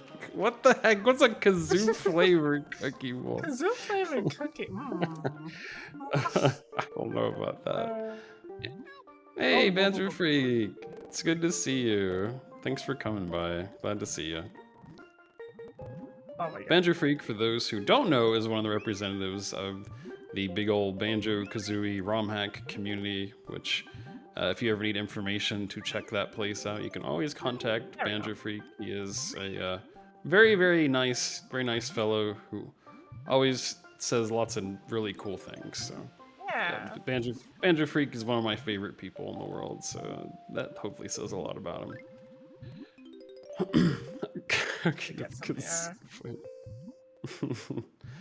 Yeah. Sakura really likes this game, so she wanted to run it. It's a bit girthy due to the bomb got you due to the amount of stuff you have to do, but Sakura basically wanted to showcase the entirety or most of the entirety of the game, so that's why she wanted to do 100%. And I've been practicing this a lot as well. Oh my god. Yeah.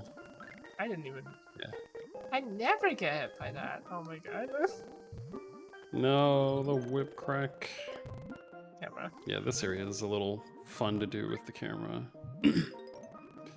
It's even worse as a Dodongo, baby Dodongo. That's the transformation of this area, because the camera always goes top down.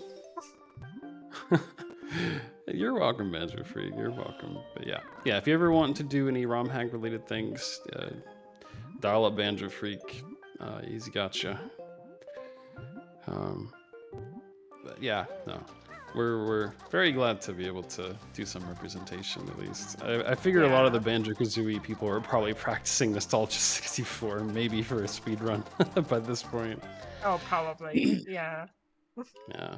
There's also a Banjo-Tooie randomizer in the works. I know it's kind of in testing phases because Sakura's run through it a couple times, but I think eventually it's looking to be fully available, functional, ready to roll sometime soon, I believe. I can't remember. If you're hoping to get more showcase next year, yeah, awesome. That would be great. We definitely need more Banjo-Kazooie people. Whoa. There we go. Whoa. Oh, I forgot, like, funny angles, you kind of just slide up things. Yeah. That's That'd be good good times. if you're wanting to go all the way to the surface really fast, but not there. Next year it'll be Marathon. Oh, Marathon. Yep, next year it'll just be all Banjo all the time. Well, and Kazooie too as well. Yeah, of course. You can't have Banjo without Kazooie. Yeah, yeah, that's just messed up. That's like just having cookies without milk or having soup without chicken. Or both noodles. Maybe noodles is probably a better thing to say instead of chicken. Awesome. Sort of beta, a nice hexagon corner too. We'll love to have you, Banjo Freak. Yeah, we'd love to have you back, buddy. It'd be good to see you run. Yeah, having cereal with water. There you go. Perfect representation. Who would ever do that? That's awful. I can't imagine. Definitely has never happened in Fangame Marathon before at any point. Get used to hearing a lot of biting sounds by this guy, because that's how you go fast. Yeah, you hear lots of munching sounds. So this normally is a crocodile in the base game, but has now been reskinned into a mini Dodongo, basically. This area is like a labyrinth of sorts, full of boom boxes, where you just have to run into the boom boxes, make them explode and hurt you, and collect enough honeycomb to stay alive through this entire segment.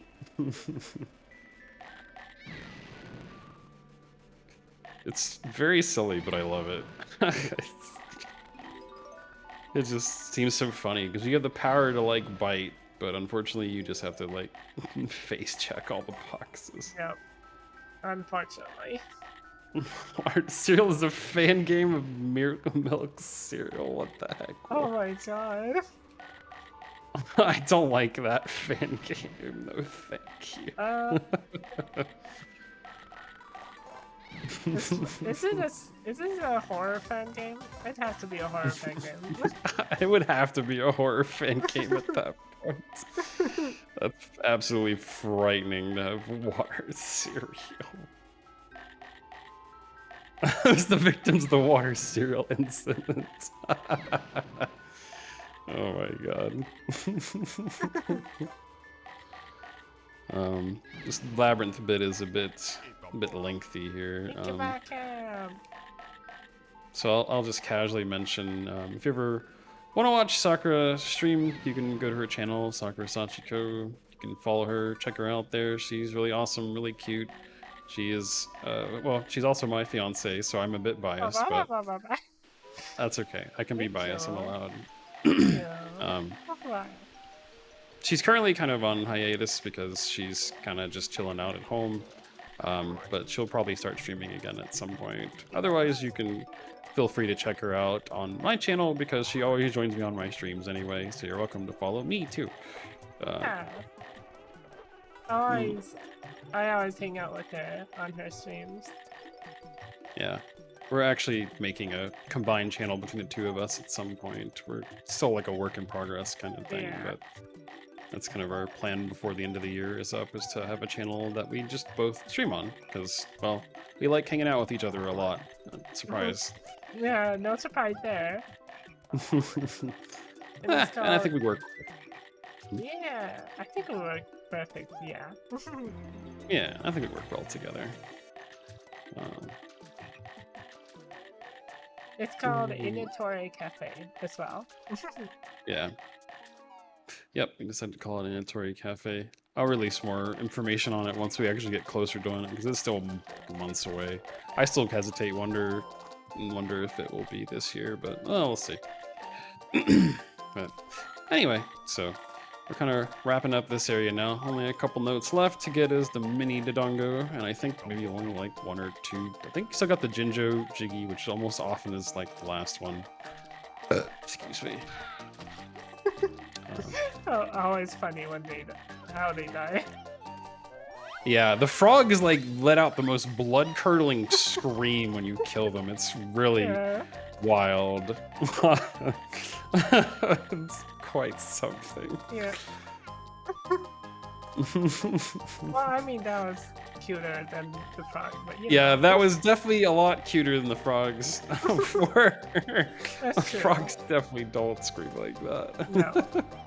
Oh yeah, and you can put the shoes on the mini Dodongo, give him the mad drip here as he zooms around, which I think is still very funny. It's really cute how the Dodongo said, "Oh."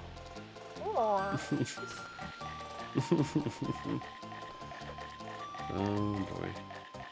Let's see, and the last couple things are deep in the water, and as Sakura mentioned earlier, the camera kind of like super pans out, so it can kind of get snagged in some spots and can give you a little bit of trouble here, but usually it's not too bad. Luckily, I got the other notes on the water, so you don't have to go under the whale, under Jabu Jabu. Yeah. And there's 100 notes. Nice. It's so horrible if you try to go under a Jabu Jabu. Yeah, the camera goes all kinds of ways. I forgot to get the yellow one in Jabu Jabu himself, actually. That's fine. Oh, okay. Yeah, that's just a short little trip. Yeah, a short little trip up this hill. The yellow ginger kind of blends in with all the yellow objects in the room, so it can be a little hard to see sometimes. Yeah. Usually I go inside Jabu Jabu first, but I got distracted. I usually get distracted of things. Yeah. Especially since we're streaming right now, and I like to check chat a lot. Yeah, I get distracted too. There we go. Just because I'm always distracted. There we go. 10 Jiggies. Save and quit. Save and quit reset, so we can go to Lost Woods. Yep. Get to hear the game over sound. There is no like ending. You just game over and throws you back to the title screen. Back we go. So we're halfway through. 500 notes, 50 Jiggies. There you go. That's funny that it says jigsaws on the thing. The more you know. Oh my gosh. Yeah. So now we have to go back to the Lost Woods area to retrieve the 1 Jiggy that was not gotten here previously. Yeah. Now we can get it because we're heading back to Lost Woods. And also a Mambo token as well. Oh, bless you. Thank you. I think I might need some coffee. Do I want to drink coffee? I kind of do want some coffee, actually. I'm going to run over to my coffee pot and turn it on real quick. I'll be right back. Okay, no problem. Right. Grunty's saying that the golden chest is mine. Why do you steal it from me? Or something along those lines. Now we will make our way through Lost Woods. And you have to try to do like a certain pattern. And if you don't do this pattern, you get lost in the woods and have to start over from the beginning.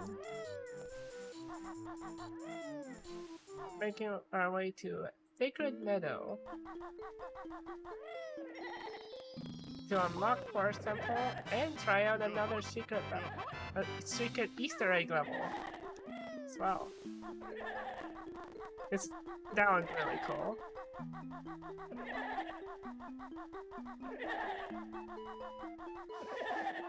Yes, and these ghosts resemble the guards, those goblin guards with those with spears as a dumpling. I'm back. And as young Link, they're dicky shrubs. The ghosts are just there to replace them. Welcome back. Thanks, son. Oh, did you answer Banjo Freak's question already? By chance, or? Oh, no, I didn't yet. Didn't. Okay. So basically, when we looked through the runs, the glitched version is like 5 minutes max. It's really, really short. Yeah, 6 minutes. Yeah. 5 to 6 minutes. Give or take. It's super short, and Sakura's mindset behind it, and you can correct me if I ever say anything wrong, hun, but her mindset was basically like she wanted to show off the entirety of the game, and was not able to do that in another run type because, I mean, the game is really impressive and well made, and it's more interesting to show off all of it, or at least most of it, rather than do a short little glitch run, or basically there was another run category, but we couldn't figure out what the shorthand version stood for, so we just were like, we can't understand this, so cool, we're just gonna do 100% glitchless, no out of bounds. We specifically mentioned out of bounds for this run because the glitch run basically just goes out of bounds, so we wanted to kind of make a definition that this is just like playing the game raw as intended, basically, with a couple little tricks here and there. Does that sound about right, hun? Yes, exactly. Okay. Thank you. So hopefully that answers your question, Banjo Freak. You explained it perfectly. Thank you. Here's the big gold feather. Yeah, I feel like, Kirko made these games, and they're extremely well made and well done, and they're beautiful, they're fun, they're funny, they have lots of influences in them, and I feel like even though you'll kind of like miss a little bit due to the fact that it is a speed run, at least you can catch a lot of the really fun references and stuff that you can see in the 100% mode. Like, we just really passed through like Donkey Kong, and now we're doing the battle arena, which I think was in Super Mario Brothers 3. Yeah, I think it's the original Mario vs. Luigi. Yeah, that whole area is just a nice little Easter egg and one of the big secrets of this game. And the original Donkey Kong level too. Yeah, they do have tons of art. I mean, that's the cool thing about Fangames, and why, kind of Fangame Marathon was started, because like the Fangames themselves have a lot of heart and work that goes into them, and it's good to be able to show that to other people and show that people can be passionate about games and make their own version of things. Yes, I agree. Nostalgia 64 is brilliant. Yeah, that's. Oh yeah. I call definitely. this game like a love letter to Ocarina of Time and Banjo-Kazooie, and Nostalgia 64 is just like a whole sack of love letters, basically. Oh yeah, definitely. I've played it on my stream quite recently. It's this year anyway, and it's really fun.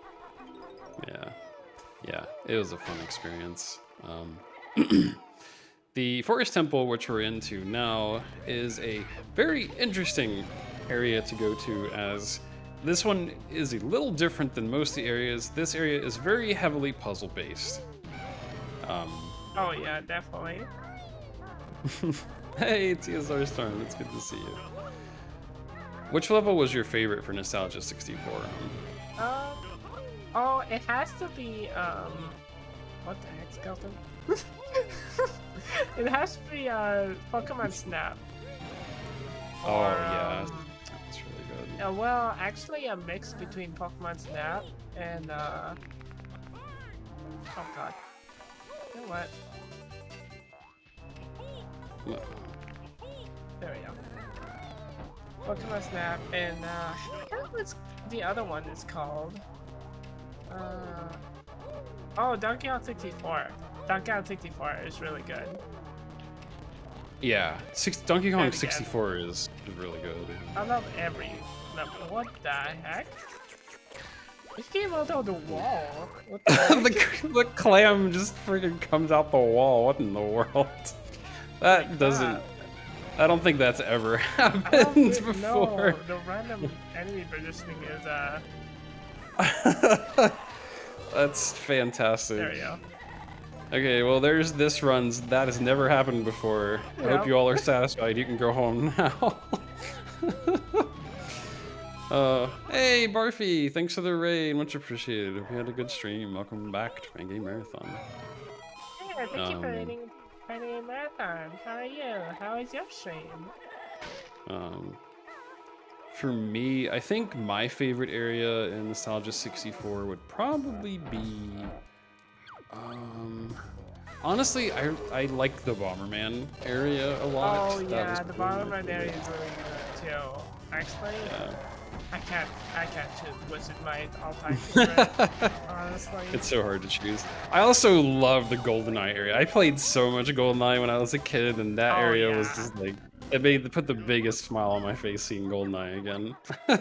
Especially Mumbo's transformation for GoldenEye. Oh my god. Yeah. Oh my god. That was an absolute riot. I freaking love that. I'm not going to spoil that for anybody. But like I said before, please, if you like ROM hacks, please check out Nostalgia 64. It's so good. Yeah, Sakura just mowed down the boss, but it's basically a giant boombox that divides itself like a slime, but you just turn on invulnerability and just mow the whole thing down very fast. Yeah, and that's the boombox boss from Rusty Bucket Bay as well. Yeah. Oh, the Clunko thing messed you up. Yeah, it messed me up a couple times, and it messed Sakura up once too. Yeah, that was really cool how that was put in there with Clunko. I wasn't expecting that. That was amazing. Literally kills you if you even hurt him once. That's amazing. Yeah, it was quite something. Oh, so yeah, the Forest Temple is very puzzle driven. There is a whole entire alphabet you need to learn. If you've seen like the runes or alphabet like on the walls and all over the place. My brain. Oh no, we found a hole. Whoopsie. That's fine. Sometimes you find a hole. Yeah, for this area in particular, the chess area, there is it basically tells you coordinates to navigate for this once you decode the runes and go to where that stuffed animal and a toilet are playing chess. So it makes it so you can kind of deduce how to get through this area. But, you know, of course the speedrun cheapens the puzzles because you just plow through them. But this is like one of my favorite areas. Probably my favorite area, actually, in Jiggies of Time. I love the Forest Temple area.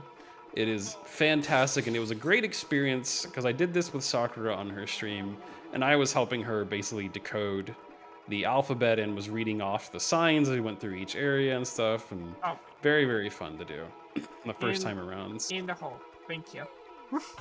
Go in the hole. The hole being, I think, Kirko's head or something. I don't remember who that is. So. It is. It says Kirko. Oh, it does? Okay. On the picture. That's awesome. But there's lots of various puzzles. There's a puzzle in the center room that basically tells you to hit the Majora's Mask symbol in the middle, which is what Sakura did earlier to get to the battle arena that you saw. There's this room, which has symbols all over the Forest Temple, but I think it's like Donkey Kong, Mario, Link and Kirby. Link and Kirby is a sequence you have to go into to get through this area, which leads you to yet another Jiggy. Well, another area, I should say, not just a Jiggy. It's a cool area as well. Yep. If you liked the NES Zelda game, there's also... oh yeah, right, it has the SNES Link to the Past reference here. So if you played Link to the Past, this is the area where you get the Master Sword in Link to the Past, and it was very memorable for me because Link to the Past is probably my favorite Zelda game. I absolutely love it. I've definitely thought about doing a randomizer for it at some point. Oh, that would be cool. Yeah, I might entertain that thought at some point in time. I like Link to the Past a lot. And then there's also a reference to the first Zelda in this area as well that shows like basically a mini dungeon from the first one, which we'll get there in a bit. I'll point out to you, or you may just catch it yourself. Oh yeah, and Grunty is now going to taunt you because this water is like double air water where your air depletes super fast. She just wants you to drown. Yeah. If you've never seen Banjo-Kazooie before, Grunty's special villain characteristic is that she always speaks in rhymes, which I think is very fun too. It always made her very memorable to me. Because I like rhyming and stuff, and there's times I have tried to like rhyme my sentences like her, but she's just too good. Yeah, so here's the reference to the first Zelda game, because it's like the spooky dungeon you would see in the overworld. And then we're in the dungeon. I don't know how Kirko did this, but holy shit. There we go. Apparently I killed the bat, but not this pushing the switch. Oh, you killed the bat, but it didn't hit the switch. That's funny. Oh no. Banjo Freak says, great run so far, keep up the great work. Aw, thank you. Thank you so much. I appreciate it. Yeah. No problem. Have a good rest, Banjo Freak. It was great to see you. Yeah, no problem. Have a wonderful night. Sweet dreams. Stay awesome. Stay positive. Yeah. In the couple rooms back, you saw Sakura kind of zoom by, look like a compass on the floor. So the compass has this north pointing up, which is your hint to go upward and to face this giant bull who's blocking the area here. That's exactly how he should be placed. In my practice run, is like all over the place for some reason. Yeah, he's actually in the perfect position where the dragon would normally be in the first Zelda game. Sometimes when she zones in, the bowl is like covering the entryway, which is not great. Also, Banjo-Kazooie cannot get keys, so the key doors you can't really go through because you just don't get keys. That's not a Banjo-Kazooie is not Link, unfortunately. Yeah, unfortunately. Very good enemy positioning this run, though. Holy crap. Yeah, you're getting great enemy positioning right now, which is super nice. Yeah, the enemy positions can be spawned like right in front of the door, which is super obnoxious sometimes. Yeah, it's because the enemy positioning spawns as soon as you enter the area. So that's why they like wander. They have to wander. And this is a reference to the Game Boy Zelda, if you ever played it. I think it's Link's Adventure. I don't remember the exact name, but basically the remake is called like the Ballad of the Windfish or something like that. But also when you're in this area, if you go to first person mode, you'll find a nice surprise in there if you look around a little bit. Oh yeah. Which is very funny. It's funny. It's very funny. Yeah. So now you gotta head out of the dungeon. So basically, in the Forest Temple, there's a lot of other like Zelda game references kind of crammed into this place. Okay. Well, prime example right there. Oh, yeah, prime example of bad enemy positioning when the skeleton parks his butt right in front of the door. It's real nice. Oh, it's okay, because there's a lot of honeycombs here, so. Yeah. And that basically completes this little side area here. I like the music here as well. It's nice. I don't know where the music is from though. I can't hear it, so I don't remember. I don't remember off the top of my head what it sounds like. But it probably sounds like. I'm sorry.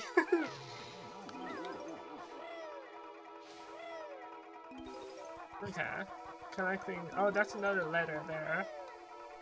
For the mystery of the Forest Temple that Kirko did.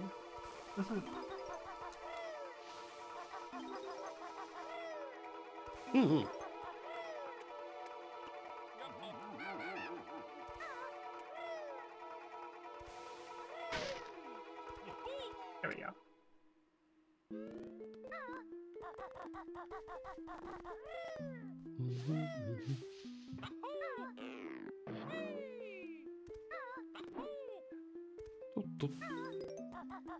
So now you're going into the other section of the Forest Temple. The Forest Temple is pretty much the Forest Temple, and it's almost entirety, or at least darn near close to it. Yeah. Even the boss room. Oh, there's one of the letters also. So the letters for the alphabet are scattered all across the Forest Temple itself. So to finish this area, it takes a bit of hunting to find the letters, translate everything, and then try to find the solutions. But it's definitely worth the work, I assure you. Definitely. Oh, I have to go underwater actually. I did this slightly underwater, but it's okay. Momo! Yeah. Excuse me. Holy cow. Oh, there's a Game Boy Advance there as well. Oh yeah, there's a Game Boy Advance there. I forget what game it has on it, but yeah, there's another one of the little references. Says Donkey Kong Country, I believe. Oh.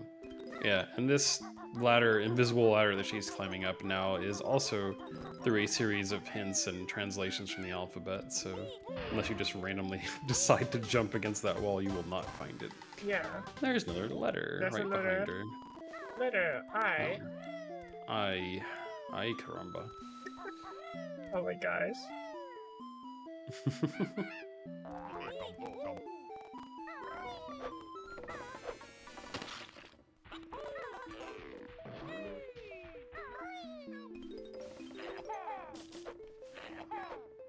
Oh. I can't aim apparently.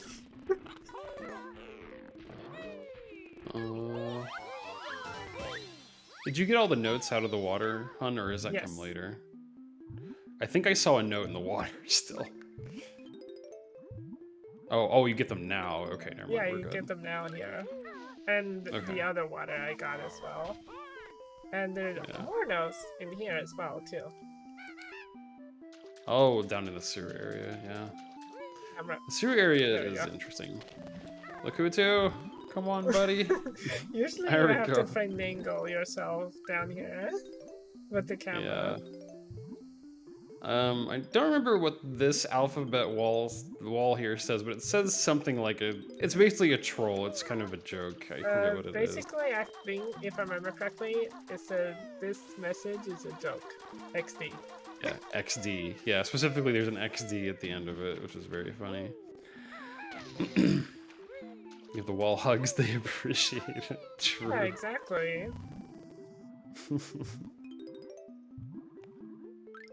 Everyone deserves a hug. Especially walls.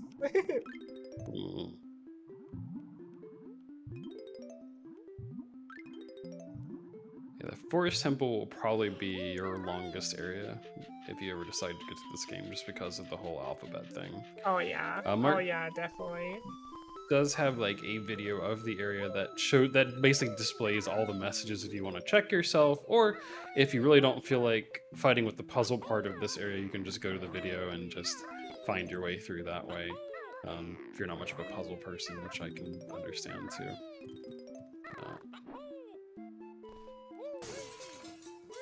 Oh yeah, this room is really cool.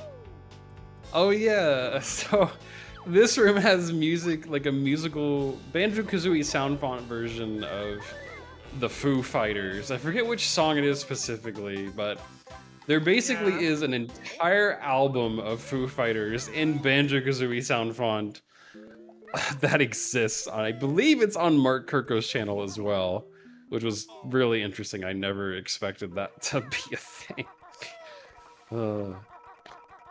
So if you happen to want to listen to the Foo Fighters version of Banjo-Kazooie, then you can do that too. Yeah, it's Didn't really they? cool. I think they made like a Nirvana album too in Banjo-Kazooie sound font. I think there was a couple of them.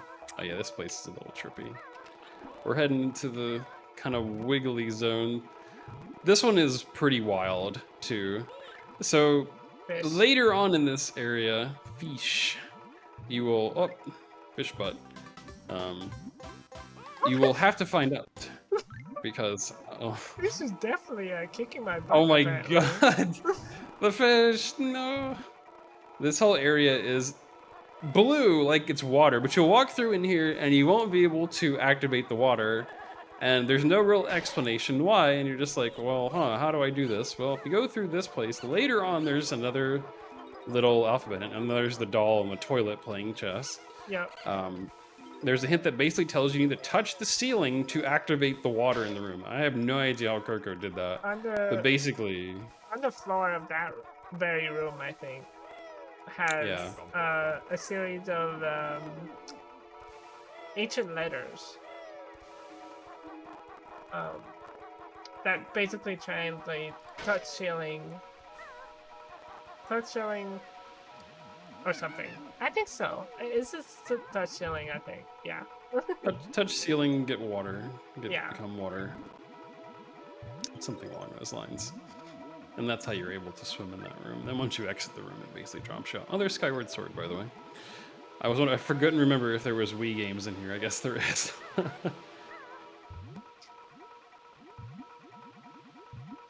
Oh my god. Yeah, this room is a little trippy. There we go. Got it. More alphabet. There's your N. There's a ton of letters. That's I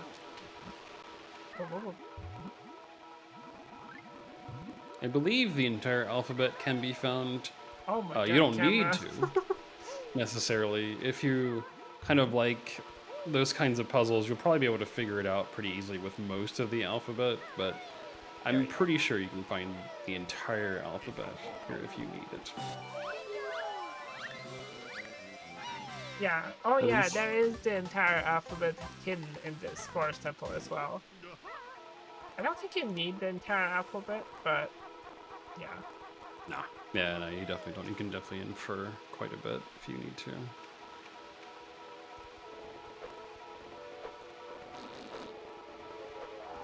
Camera angle. There you go.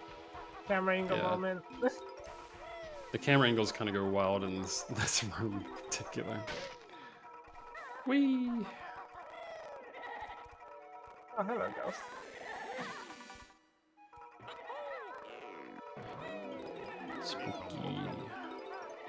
Spooky and no longer existing. Exactly. And these will be the last 4 notes of this area. So all Sakura has to do is get the last Jiggy here. Yep. Which is down in this pool of magic. And this is, after this, I'll do the game over, save and quit game over thing again. And that's the first time I'll use the red chest as well in Link's house, or Banjo-Kazooie's house in this case.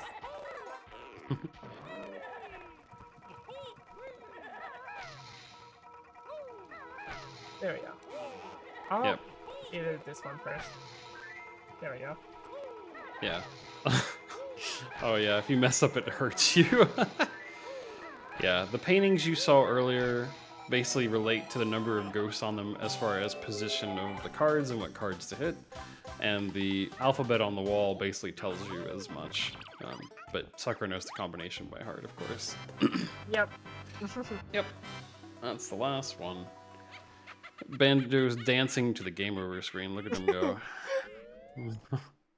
So happy about his game over right now. Oh my god, that's one of the rare ones. Oh, he got ejected. Yeah, Let's go. One of the rare start screens. Is either that, there's or the first file get ejected through the window. Yeah, the bed like ejects you out. It's really funny. I like the first one a lot too. Yeah, exactly.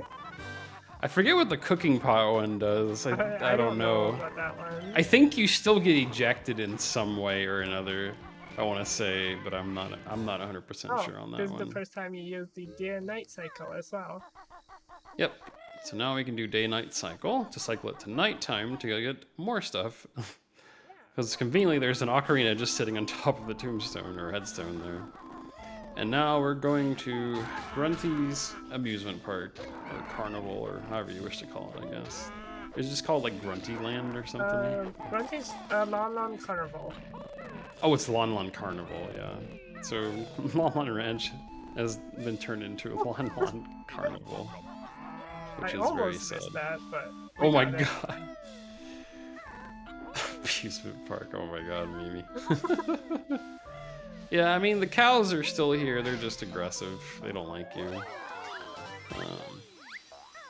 I have to knock them out because otherwise they won't let me use the shock pad. Yeah. So this area does have 5 Jinjos to collect. No notes, thankfully, but there is 7 Jiggies to be found, including the Jinjo Jiggy. Not entirely the whole Jinjo family, but 4 of them. Oh, one of them is actually missing? I didn't even realize that. Yeah. The last Jinjo, the orange Jinjo particularly, is outside in the Hyrule Field. Yeah, that's right. 4 Jinjos are here and then 1's out in Hyrule Field, which is particularly confusing, but if I remember correctly, there is a hint about that too that tells you the Jinjo is out in the field and you need to go get him.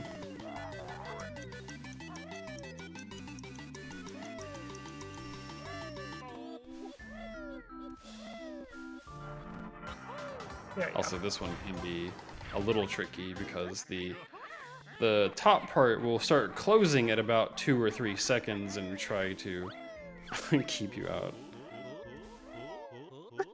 Oh my god. Banjo's like, who's down for some Smash Brothers? The friggin' Smash Brothers dialogue is great. The Smash Brothers dialogue is really great. Yeah. So this is supposed to be Bottles. But yeah. This is supposed to be Bottles' maze, but of course, you know, Sakura knows it, so she can just navigate it. But if you want to know how to do this maze, you have to go into another amusement park area and use first-person view to find out how to do this little maze. Yeah. Or you can just bump around and probably just manage to get through yourself. I remember that also the area. This way. Yeah, this way.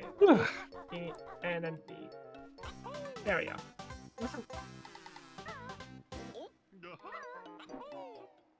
And you can just do that and magically be out as well. Really fast method to exit there.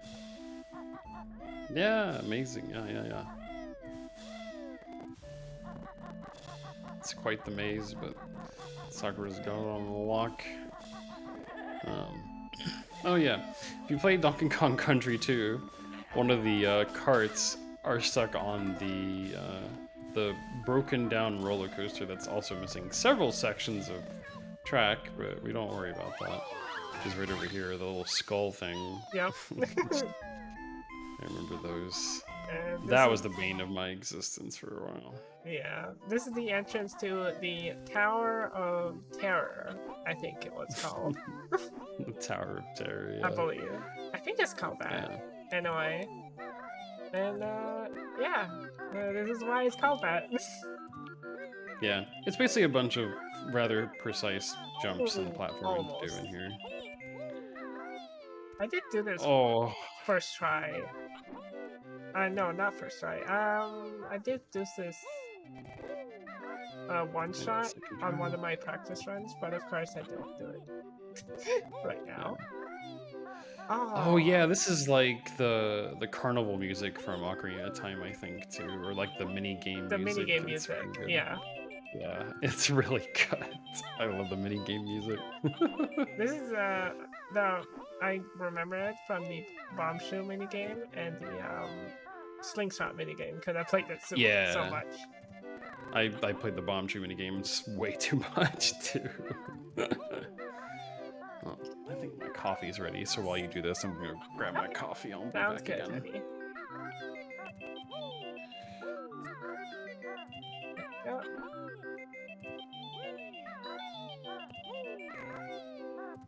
But I did do this Tower of Terror without any save states on my stream when I did it. And there you go. Conquered. And make sure you don't forget to get the normal token over here as well.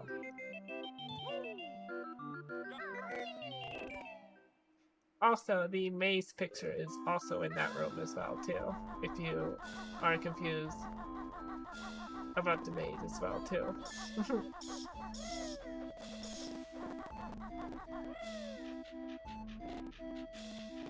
And now, this is the longest time of the century as well. Where you have to climb all the way to the top to have a chance of diving to the dive of death.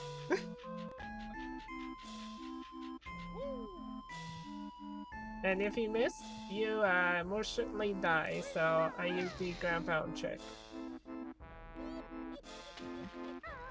I landed on the side, but it's okay.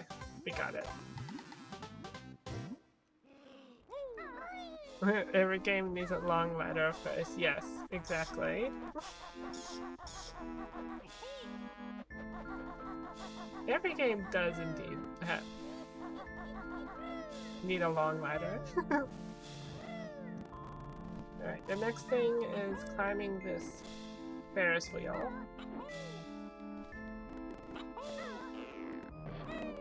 And this, it has cute little, shock pad jumps.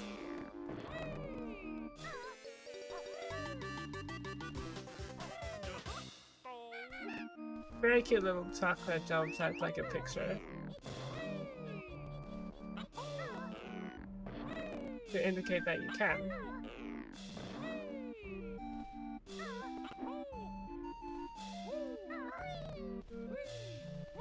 There we go. Oh, also, Lalon Counterbolt does also have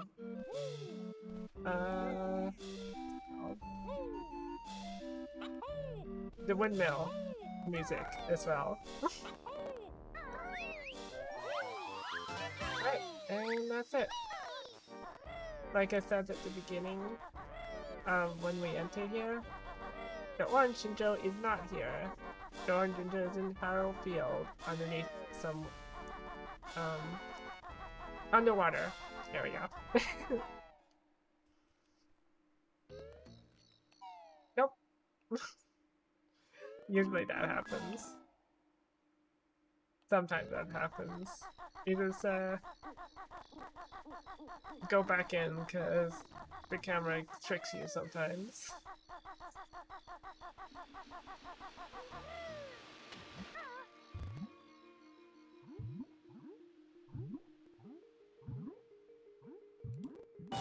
There we go, and that's all the Jingos!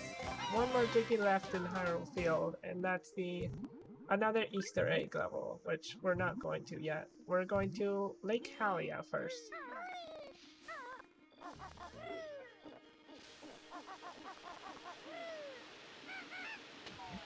There we go.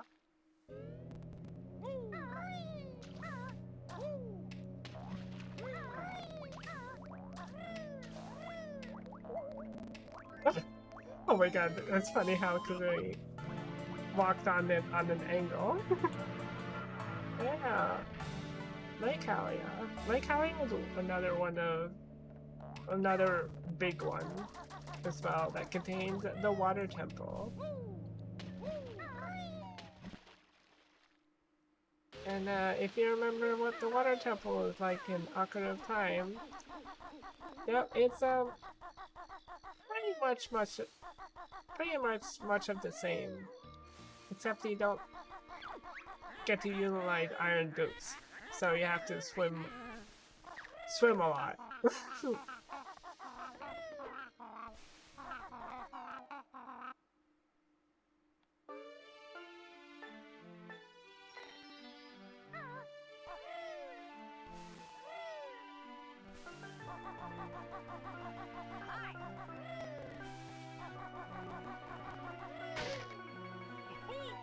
Going in this hut.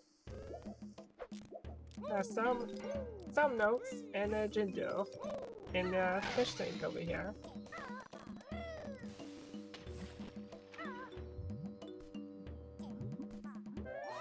Yep, green Jinjo. There's also a honeycomb in that chest down there as well.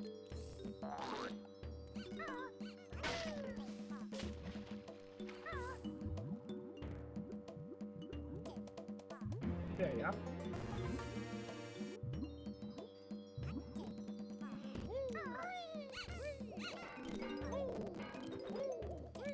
And beside this golden chest, there's a memo token that we have to utilize as well too. And you have to be careful not to stand too close to that water tank, because those whip cracks actually hurt you if you stand too close.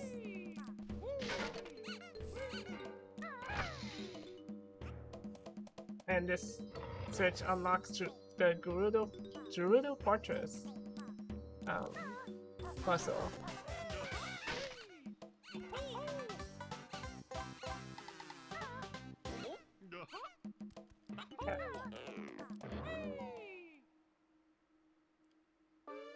The roof of the hut. We'll just destroy this whip crack so we can access the roof at any time without going inside again, which is really handy because we're gonna utilize it a lot. I think 2 other times as well. Oh. Guess I was too close to it. There we go.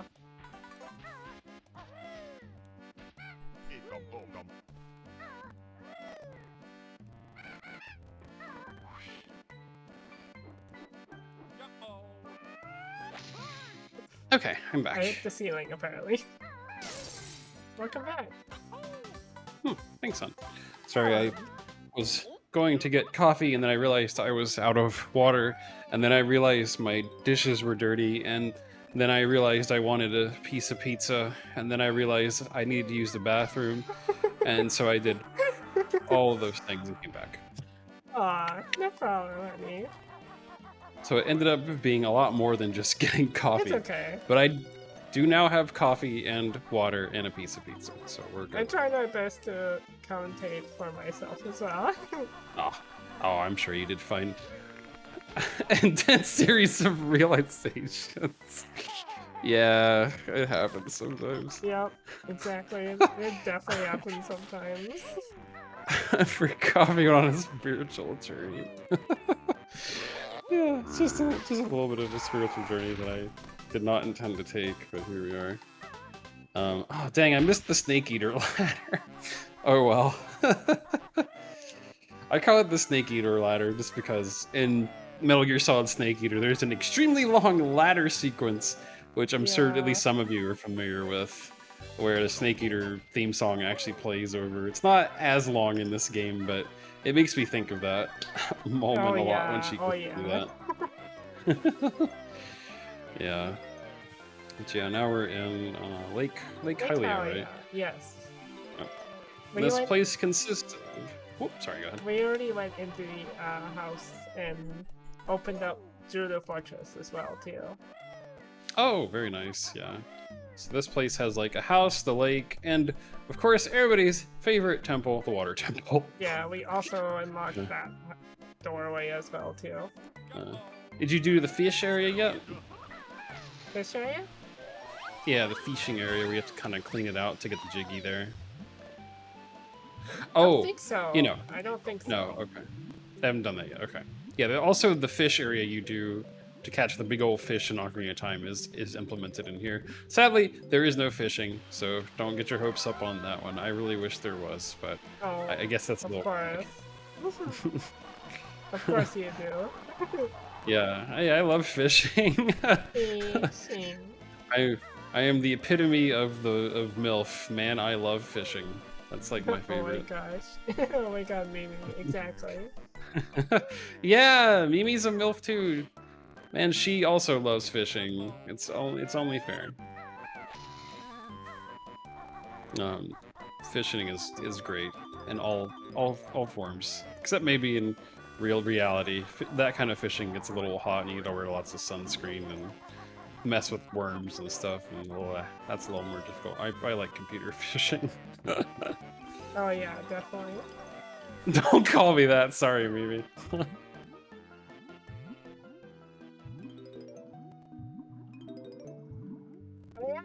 think I want to be called that either, so I don't blame you. Yeah, that's fair. That doesn't. How many angler Yeah. quests have been in Terraria?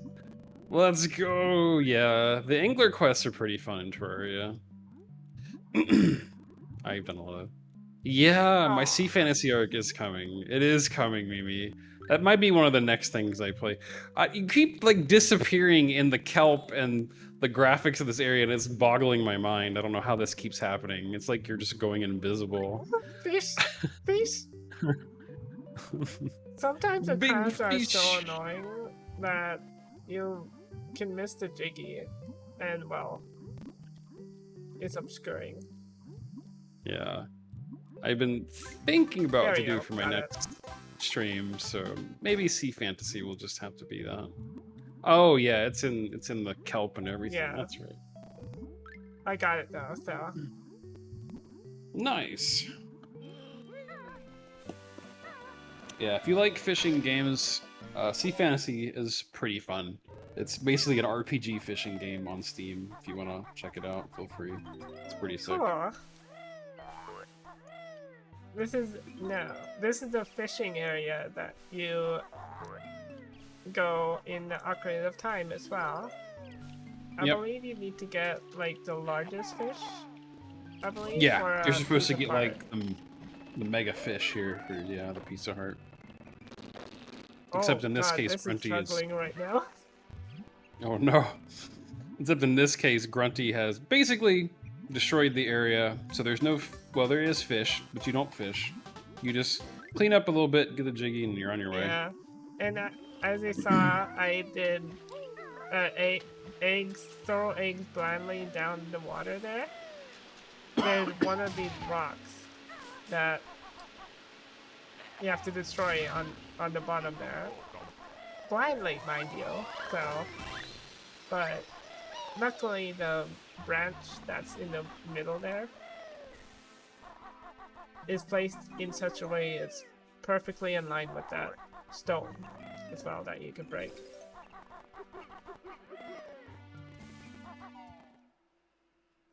Oh my god, Mimi.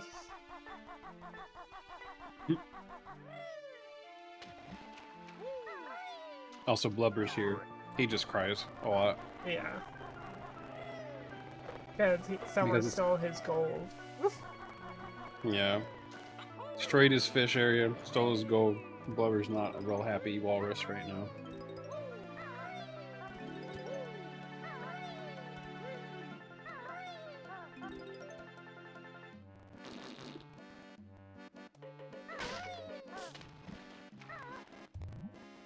Got it. Oh, and sadly, there's nothing related to looking up into the sun that you would normally do to get the fire arrows here. Yeah. Or shooting an arrow into the sun. You don't get anything for looking or shooting anything to the sun here. Yeah, sadly. Also, I don't know if you heard it, everyone, but you can actually hear Clanker in the background as well, which is pretty funny.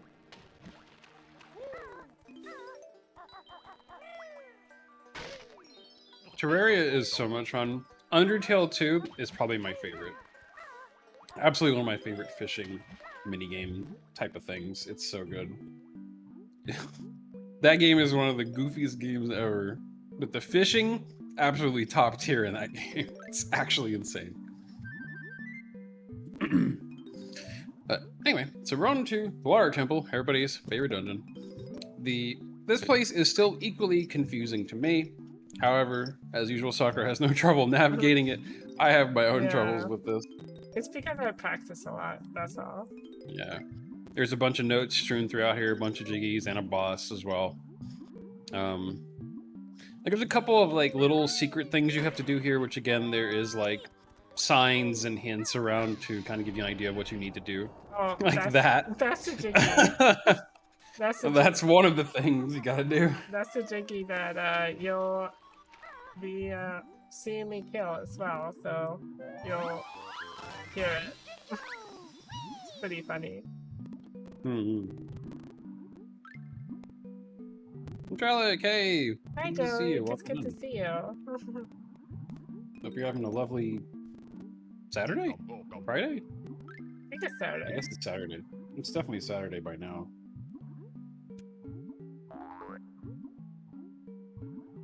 Yes, it's Saturday.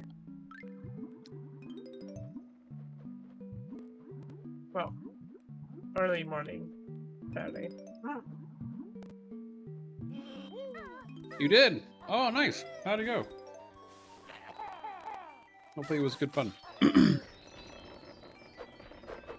I lost track of time. Yeah, same. Turn 4.99. Wow. Actually insane. That's pretty good for Magic standards.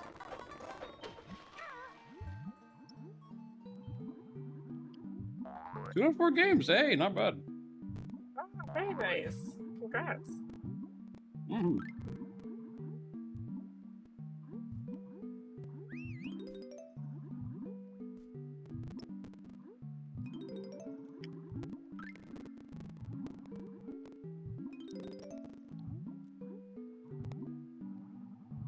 I would hope you did. That would be a tragedy if you were able to pull that off and still didn't win. That would have been very unfortunate.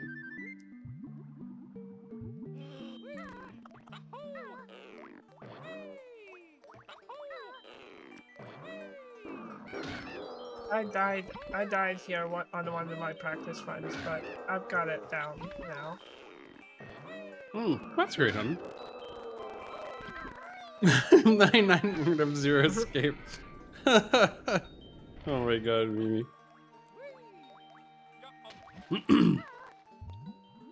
That's good that you got it down pretty well. Also, I just finished my pizza, so I'll talk a little more now. Awesome. I hope you I'm gonna enjoyed taste your my... pizza. Oh yeah. It was ice cream pizza too, which is really good. Oh, very nice. Oh my god, I want to try that. One of my slices of cookie dough ice cream pizza that I still had left in the freezer. 15 counters, good lord. Don't really trust myself with the air here, so I'll just get some air really quick. Ah, that's fine. You got time to get some air. Never hurts to have more oxygen. Yeah, exactly. There we go. Now I'm sitting really comfortably as well. I think you come back through this little tunnel, right? Yes. Okay. Yeah, I thought you did. Couldn't remember. Yeah, there's all kinds of fun little tunnels and areas in here. And they even recreated the dreaded, like, waterfall room, which is one of my least favorite rooms in the water temple itself. And you It's can die still... there. Yeah, you can die. It's still pretty threatening, but... you know, just oh take yeah, a note this of that is one. Banjo saying, I have a lot to think about the water temple. Oh yeah, they actually talk about the water temple. But it doesn't seem so bad. Crab is guarding the note Crab! with his life. Man, people just like to whine. Wow, Kazooie owning the haters of the There you water go, temple right now. Yeah, I know.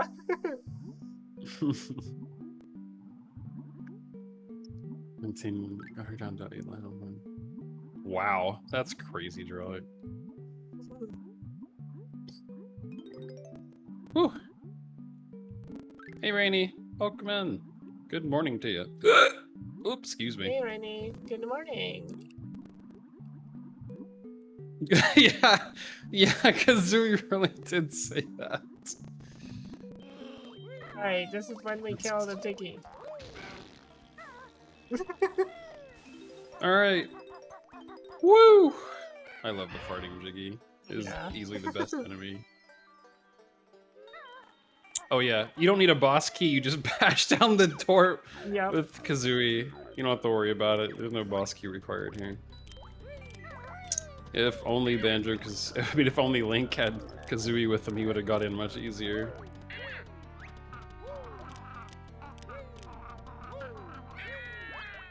There we go. Oh yeah, so apparently this boss is named Goma. which is very funny because the first boss is named Goma, which is actually a spider. So Kazooie kind of pokes fun, is like, hey, why can't you climb on the ceiling?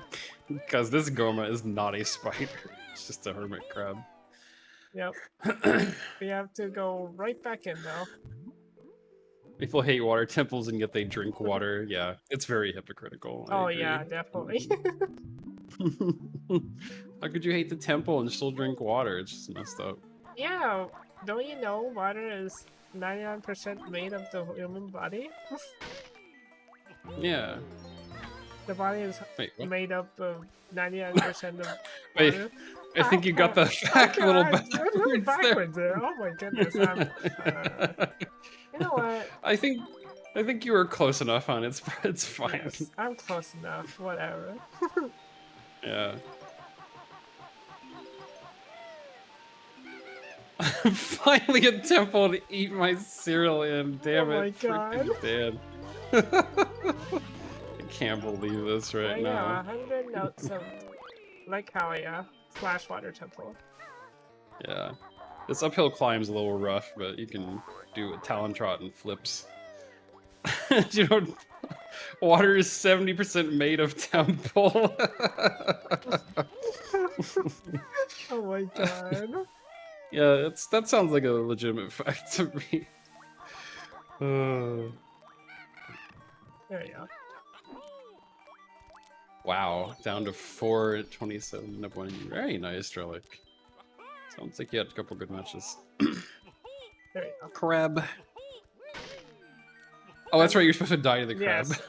Well, not to the crab, but to these guys, which meant to symbolize Dark Link here. Oh yeah, Dark Link. Well, several iterations of Dark Link are here. I forgot about these things. Oh, This is like the ultimate encounter. This is absolutely the most memorable thing about the Water Temple is Dark Link. Dark Link's crazy. There you go. And now you die. That's Yay!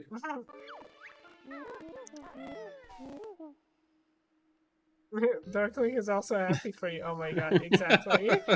Yeah, he was hoping for joy for me. He was very happy to kick your butt. There we go. Okay. So next you have to unlock Gerudo Valley, if I remember correctly. Or is it Gerudo Fortress? Actually, I think it's Gerudo Fortress. Gerudo Fortress. Well, yeah. It's Valley and Fortress mixed in. With the Spirit Temple as well. It's a little bit of both. Oh yeah, and the Spirit Temple too. Yeah. Oh yeah, there's also a nice little secret here. Yep, Easter egg.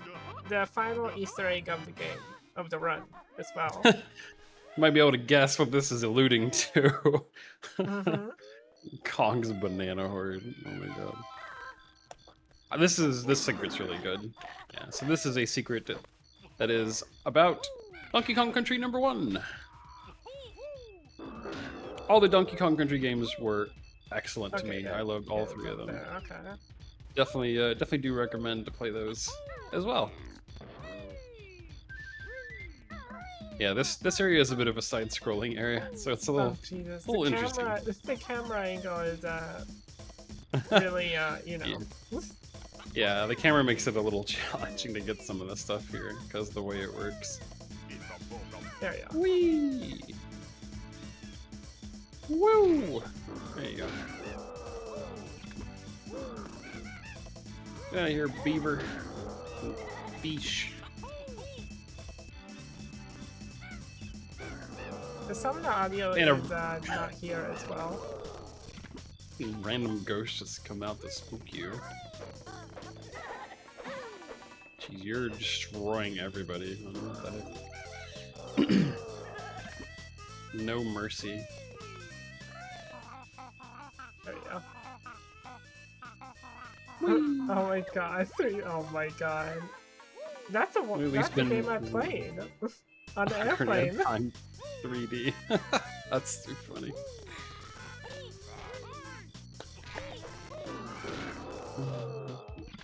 And the last Jiggy is over here.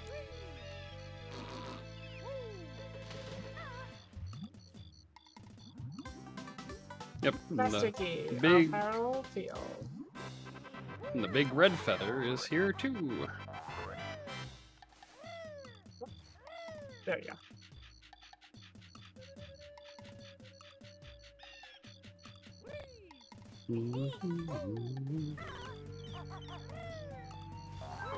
Yeah, me too, not important. Kazooie is so cool. I wish I could be Kazooie. There you go. Yeah, me too. Me three, I mean, too, as well. Me three too. Yes. I have to use the day-night cycle again because the Druid Fortress puzzle is behind a night fence. So, day fence. Me for it too. Hey Leaf, thanks for stopping by. Yeah, it's going really well. Sakura's killing it. Aw, thank you. There we go. One of my really good levels because it has a really good music as well here. Yeah, Groove Fortress slaps. Oh, this. No, not the bees. I Thank thought God. the bees were gonna get you and the guy got you. Yeah, you can on one of actually. my practice runs, I got killed from the bees like so many times. Not killed, but damaged. The bees are very obnoxious, and you can kill them, but it eats like 3 of your invulnerability feathers, or there are at least 2 of them. Yeah. So it's If hardly you- worth killing them. Yeah, if you try to kill them, yeah. And they can only be killed. But be kill. I like that. By Wow. the golden feathers. Oh, I don't know if you swing by the Tetris thing, hun, but if you pass by it, swing by it a little bit so people can hear the Tetris music. Oh yeah, I do walk by it, so don't worry. You do walk by it. Okay, cool. B. B, B, B, B, B, B, B. Don't slide in the water now, Banjo. Banjo, you're too slippery. Stop that. Yeah, the transformation for this area, which funny enough would normally be a bee in this case. How the heck did I miss that? Oh no, random egg bounce. No, it's over. One of these, oh. Massive time loss, and then Banjo fell in the water. Oh no, there we go. very tiny time loss for that. Just a tiny. It's fine. Yeah, the eggs are quite the pain, as we've said on a couple different occasions due to the RNG bounce effect. But yeah, the Mumbo transformation would normally be a bee here, except you're not a bee, you're a broom. Which, really if you've ever played Banjo-Kazooie, controlling the bee is an absolute nightmare because that thing controls very terrible, and it is very bad at landing on surfaces, and the broom is not a whole lot better, partially because I think it probably uses a hitbox that's probably similar to the bees since it replaced it. Yeah. So Sakura does a lot of things, as many things as she can as Banjo-Kazooie before switching into bee mode to clean up the rest. I got really good at flying the bee now, so that's pretty I mean, good. broom mode. Well, broom mode, yeah. Got really good flying the broom. Yeah. It's funny because when you first get it in Banjo-Kazooie, you think it's going to be amazing because the bee provides unlimited flight and you can basically go anywhere and do just about anything, but the controls are just so bad. Yeah. Sadly, the controls are really bad. It's like trying to fly a 18-wheeler truck, and the controls are just very unfortunate for the thing. but that's okay. We'll make it work. There you go. This area is another one of the areas that's a bit spread out. So you have like the general like Gerudo Valley / Gerudo Fortress entrance here. And then you will actually go to the fortress, and then later on is the Spirit Temple. With authentic Spirit Temple action. That's a unique way to get a Jiggy as well. Yeah. Oh, there we go. Yeah. Another fun thing that I learned, I think, from Nostalgia 64, or maybe this game, I can't remember, but basically if you use the invulnerability and then jump off, you take 0 fall damage, which isn't that shocking, but I didn't think you could invulnerability yourself like out of fall damage, so that was a bit of a surprise when I found out that information. A lot of neat little tricks you can do with Banjo-Kazooie that you wouldn't expect. I hit the ceiling. Okay. Oh no. I hit the ceiling of the sky, apparently. Okay.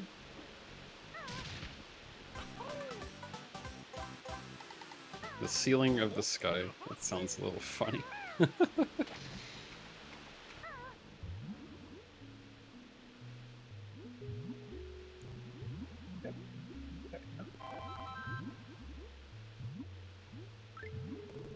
Yay. More feathers.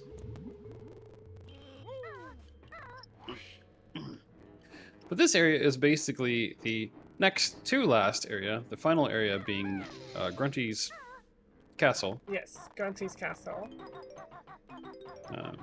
Her area is the final one, and basically it mimics Ganondorf's tower castle area. How many feathers one bird got? Apparently around 80 or so, although I wish Kazooie kept her feathers and stopped losing them in flight.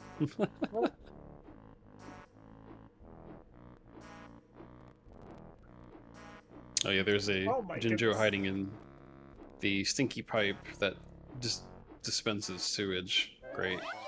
Oh no. Yeah. There we go.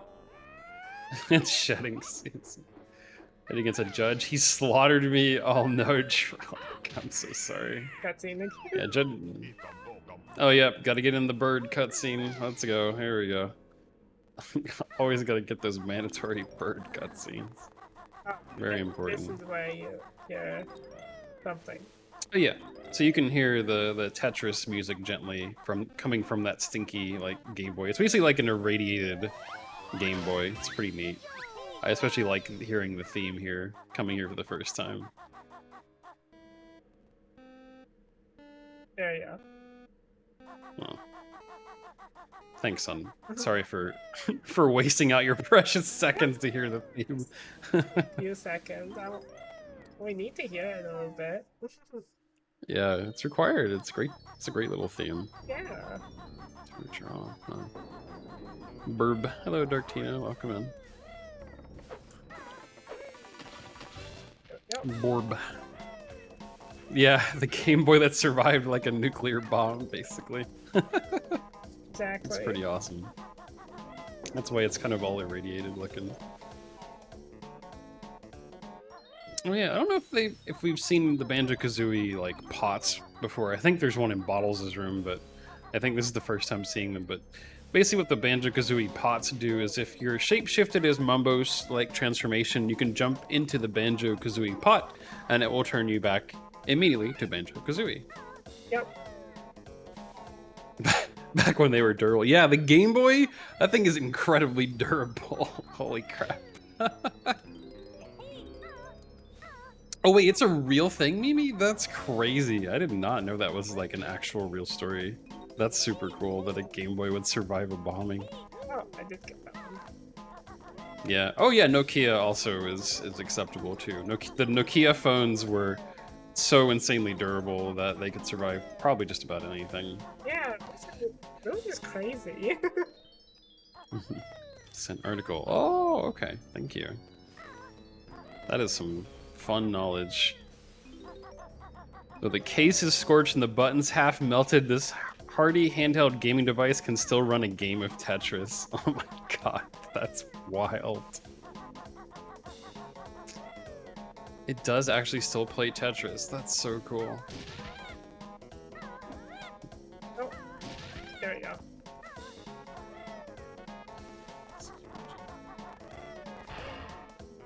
Oh, it was a Game Boy held by an army medic. I see.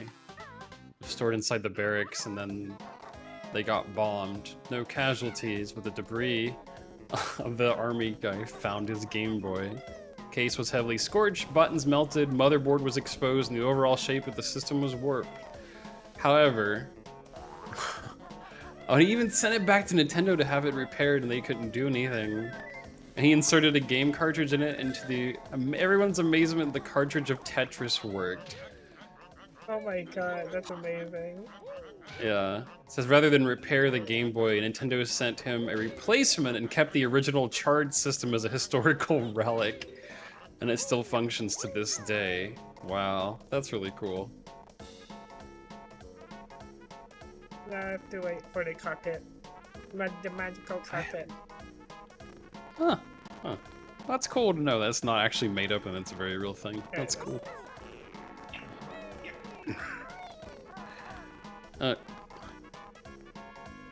Yeah, that's a pretty cool story. Although I will say, leave it to Nintendo to be like, yeah, this is a historical relic. We'll send you a new one, and we're just gonna keep this one. Thank you. without even like telling the guy or anything. They're just like, no, we're keeping this. It's pretty cool. Thanks. Here's a new one. Aw, thank you, Jellic. I love that. It's true. Sakura is a cute fox. This is just factual information. Yeah. But yeah, the reason I left the Jiggy there was because I'm going to go back to it with the broomstick. Yeah, my Game Boy now. Yeah, this is mine, Smile. And if you don't go back to it with the broomstick, you'd have to destroy a whip crack with the eggs, and then use the shock jump under the whip crack to get the Jiggy that way. Why do that if you can just get it with the broomstick? True, Wills. Ever since the ancient times, Nintendo's still keeping your stuff.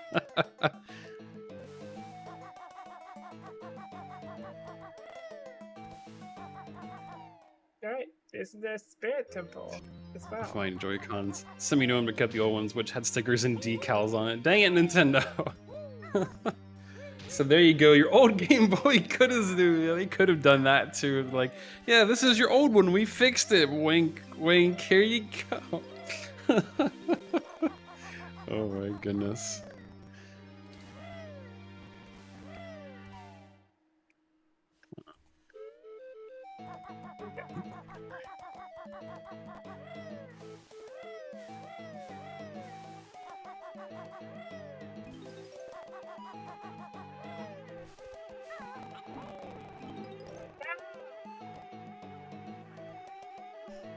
Oh no, honey. Perfect left me.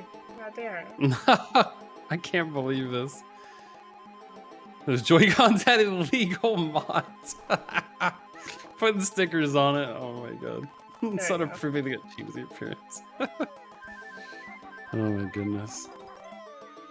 I just wanted your Blaze Blue decals. Probably I saw them like, you know what, these decals are kind of nice. We can just repurpose these somewhere in the office, and we'll just send this person a new one. They won't care, right? No problem. They probably won't care. They got new Joy-Cons. It's fine. Like the Game Shark. Oh no, you send someone with Game Shark on it, it's so over. They're definitely confiscating that. That's just illegal right there. Oh yeah, definitely.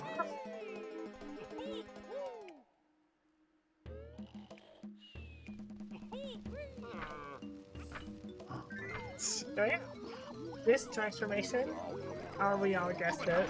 It's a broomstick. Yay! Really, a broom? That's what you come up with? Kazooie.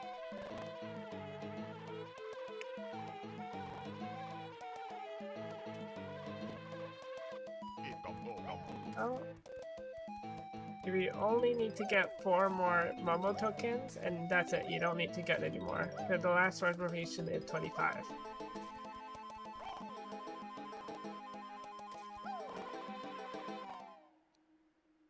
Room go room. True. It does go room. Exactly. It's got the zoomies.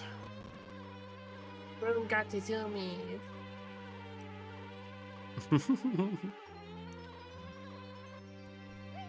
Oh yeah, this is the Banjo-Kazooie bus.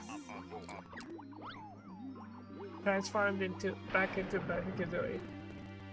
Oh, and there's a game cartridge there for Banjo 3 as well. Really? It's the carriage for Banjo 3? That's great. Yeah.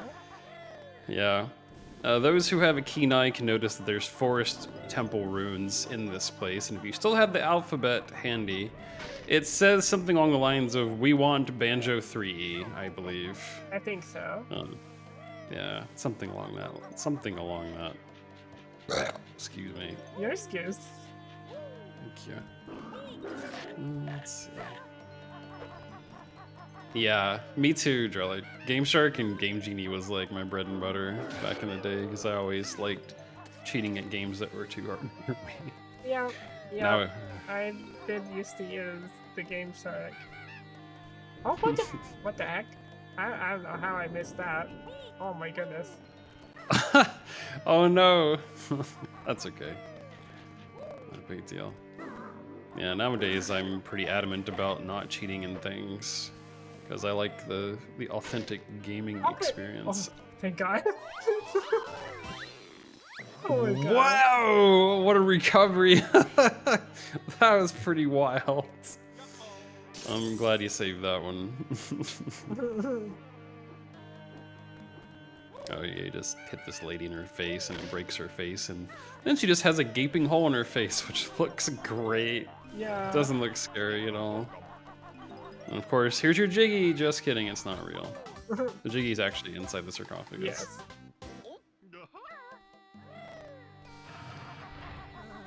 Rehacked arcade was your Game Shark. Ooh. 9 different modes. Between your Team Rocket can only play with other trainers. God, I made it. You did it, yay. A little bit of a time save there as well. Very nice.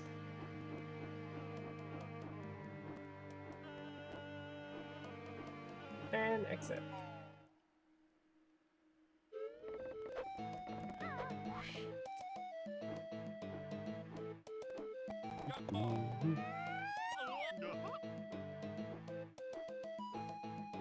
Yep, and that was pretty much the jaunt to the Spirit Temple. Ah, so Well, close. there's only a few things left. The witch Oh, that switch was really close. opened that. Yep, That's another. actually the same wish switch that you get in Romo Banjo-Kazooie. Yeah. Yeah, there's a That bunch of those. Also in opened the that thing. Yeah, it actually does open the sarcophagus, that's Yeah. right. I forgot about that. Mark Kirko just moved the 2 objects around. And I'm not gonna big bomb here because it's gonna probably go horribly. Yeah, it's probably for the best. Now the game Oh my God. does typically Really? intend to. Oh, that's fine. Oh no.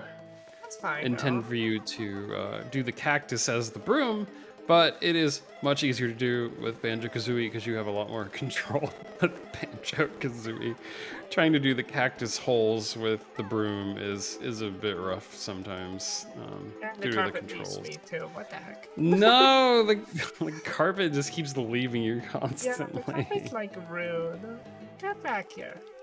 There we go. Carpet, we're doing a speed run here. Hello, we need you to come back. Thank you. I know, right? Oh my God. Carpet has no sense of urgency at all. Unbelievable. Oh. Oh god, yeah. The original NES Teenage Mutant Ninja Turtles Here we was an go. absolute nightmare, especially in like the water sewer area. I could never finish that as a kid. It was too hard. 2 more Mambo Yeah. tokens and that's it. I think you can only probably get 1 more in this level, so I'll probably need to get 1 more in Grunty's castle. But that's okay. Yeah, that's no big deal to do. It's really fast anyway too. Yum. The Broomy does got the zoomies.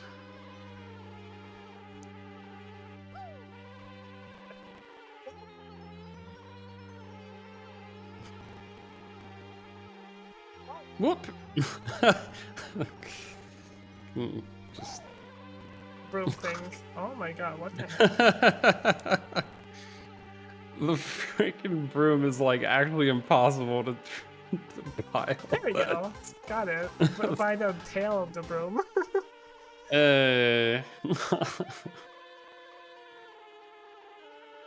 It's funny because every other practice run recently I got it first try. Oh well, it's okay.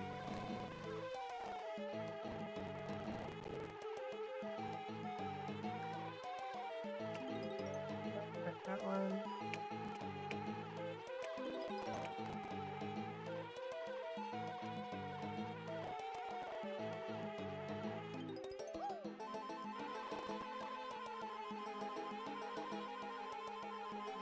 Oh yeah, and there's these notes which are on top of the palm trees, which is kind of difficult to do with banjo. So you do them as the broom. Although, as you can tell, they're still a little goofy to get on the broom. You kind of have to like do like circles around the tree to try to get them. Nailed it. Yeah. Nailed it is absolutely spot on. Oh yeah, the electrified seaweed was nasty. Oh hey, you nosed that one. Nice. That's actually pretty clever to basically make the broom go vertical and so you can like catch it with the nose. Although I call it the nose, it's like your eyeballs. Probably eyeballs. Note's done. Yeah. Note's done getting this Jiggy that I made over here.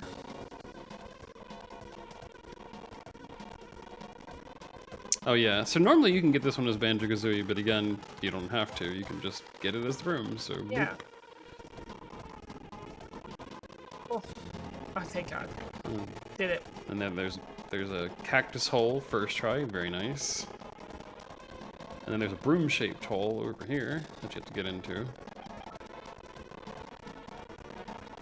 Yeah, the broom actually gets you into a lot of few narrower spaces. And it's like actually the Jinjo that's in the jail as well. Yeah, that's how you get the poor jail of Jinjo. And you get to skip the banjo dancing cutscene, saving precious time, of course. Nyom. Meow. Jummies. Gimme.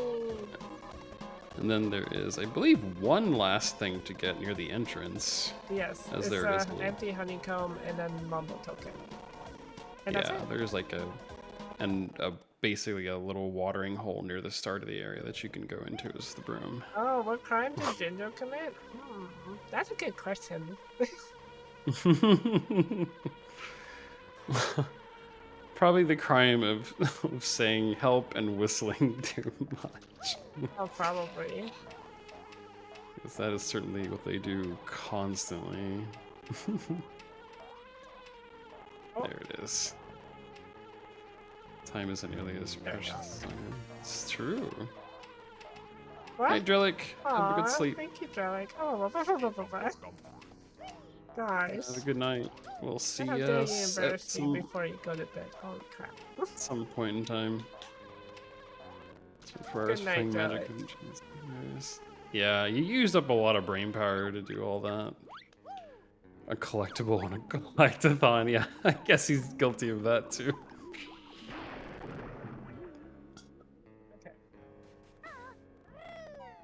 Okay, now Judo Fortress is done, so you know what's next? Grunty's castle. Yep, but Castle Down is closed, so I have to make it daylight. Yep, can't get into the castle. So if you remember way back when Sakura went to the Temple of Time, there was a sizable note door that I think required like over 700 notes. That's where Grunty's castle is. Well, sort of. The button is in there anyway. Aw, Joey, what the heck? Maybe someday. Maybe someday, maybe. Unfortunately, for the time being, she is one of a kind and also my plush. Oh, yeah.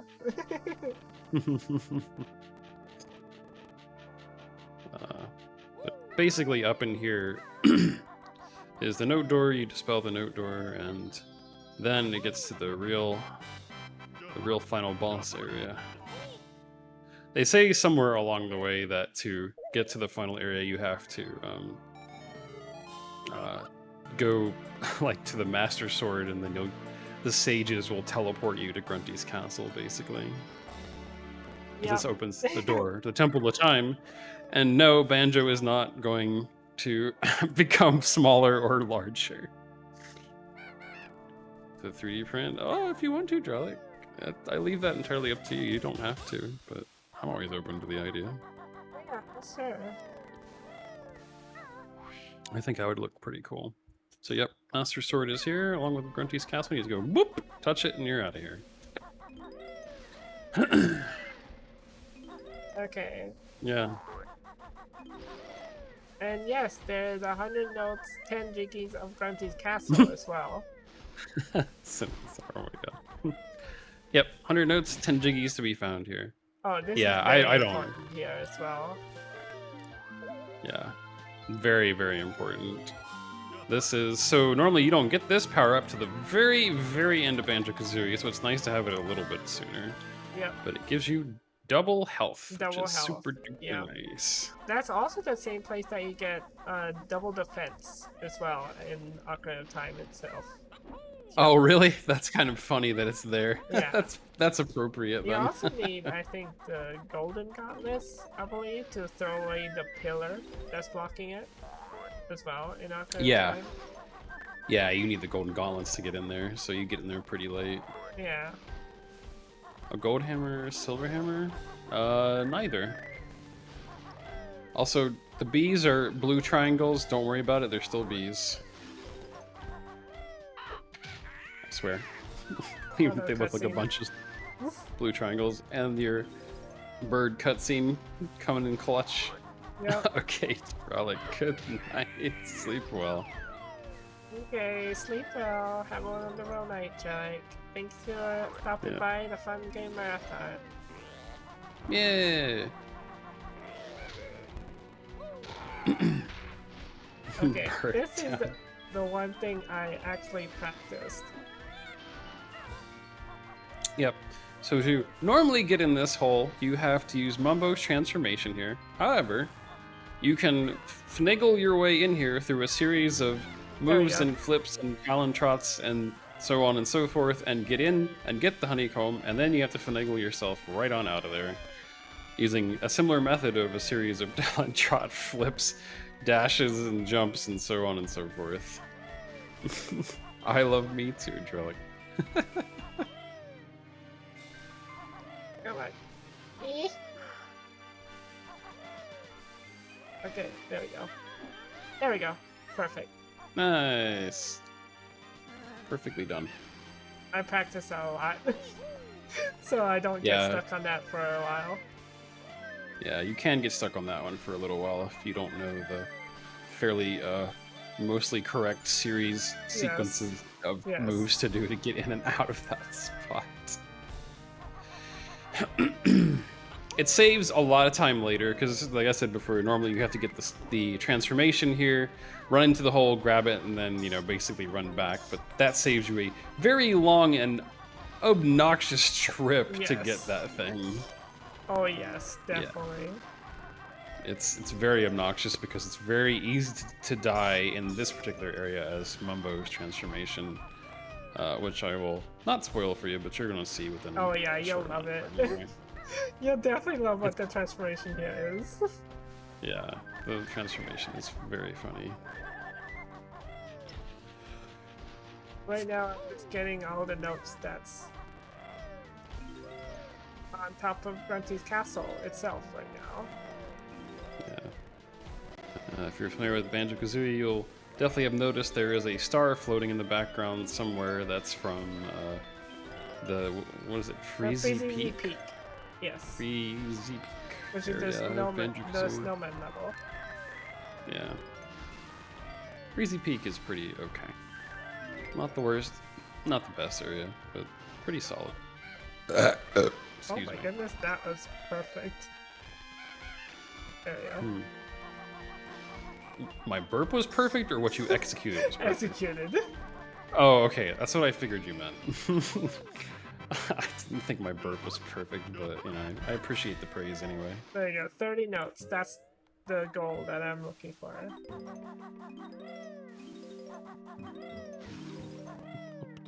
So you can go inside. So this area is pretty unique to this game.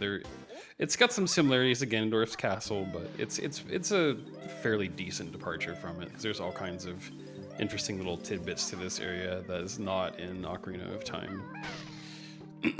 I had asked Kirko, because Kirko had offered to answer some questions before this, and one of the questions I definitely asked him was about this area in particular because it's so different, and I was curious where he got inspired from to make it.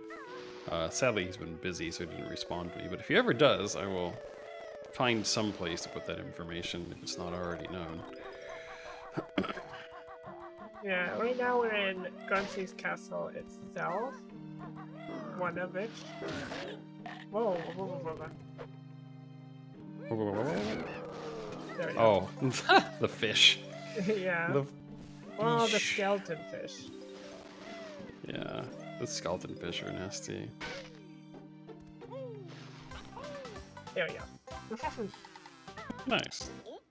And yes, yeah, if you go into this, the very last world as well. Yeah, if you go in that closet and do first-person mode, you'll find another lovely surprise in there, which I want to say is like Klungo's manga collection or something in there. Something silly. Yeah, even worse is there's a skeleton fish in my portrait too. What the heck? Yeah, the fish are supposed to be in the pond to be fished. My mic explode? Oh no. Oh no, what the heck? Do I sound okay now? Should I make me some sorry? Oh, that's not just me. That's weird. No. My mic gone around on me. I used to sing it, or was it a temporary moment of explosion?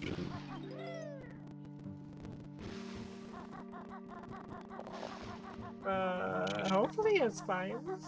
Do I sound okay to you? Yeah, it sounds okay to me. That's weird, because I didn't... Maybe it's just the 1 second. Maybe... Yeah, it must have been the stream. Because if it was something that goes through Discord, you definitely would have heard it. Yeah, I definitely would have. You definitely would have said something, too. I definitely would have said something, too, yeah. I definitely know that. There we go. Is it okay now, hopefully? I'm guessing it's not continuing to explode on me. I don't even know what happened that it would have exploded like that. There we go. Better. Okay, cool. Glad it's okay now. Oh my god, maybe better. Better. Oh yeah, also somebody here is playing Breath of the Wild. There's a Wii U on the Wii U chair gamepad. here. Yeah, Wii U gamepad's there, and Breath of the Wild's on the TV screen. You can see Link. Oh yeah, very clever that the talent or the shock jump like symbol was engraved on these books, giving you like a big hint that you can actually shock jump on these. I love that. It's super cool. There we go. Another chest that you can just roll into. Nice 69 feathers. Very, very nice. 57, perfect. I collected enough notes at this point. Very 59 nice. notes, and sorry. 69 notes, and let's go. No.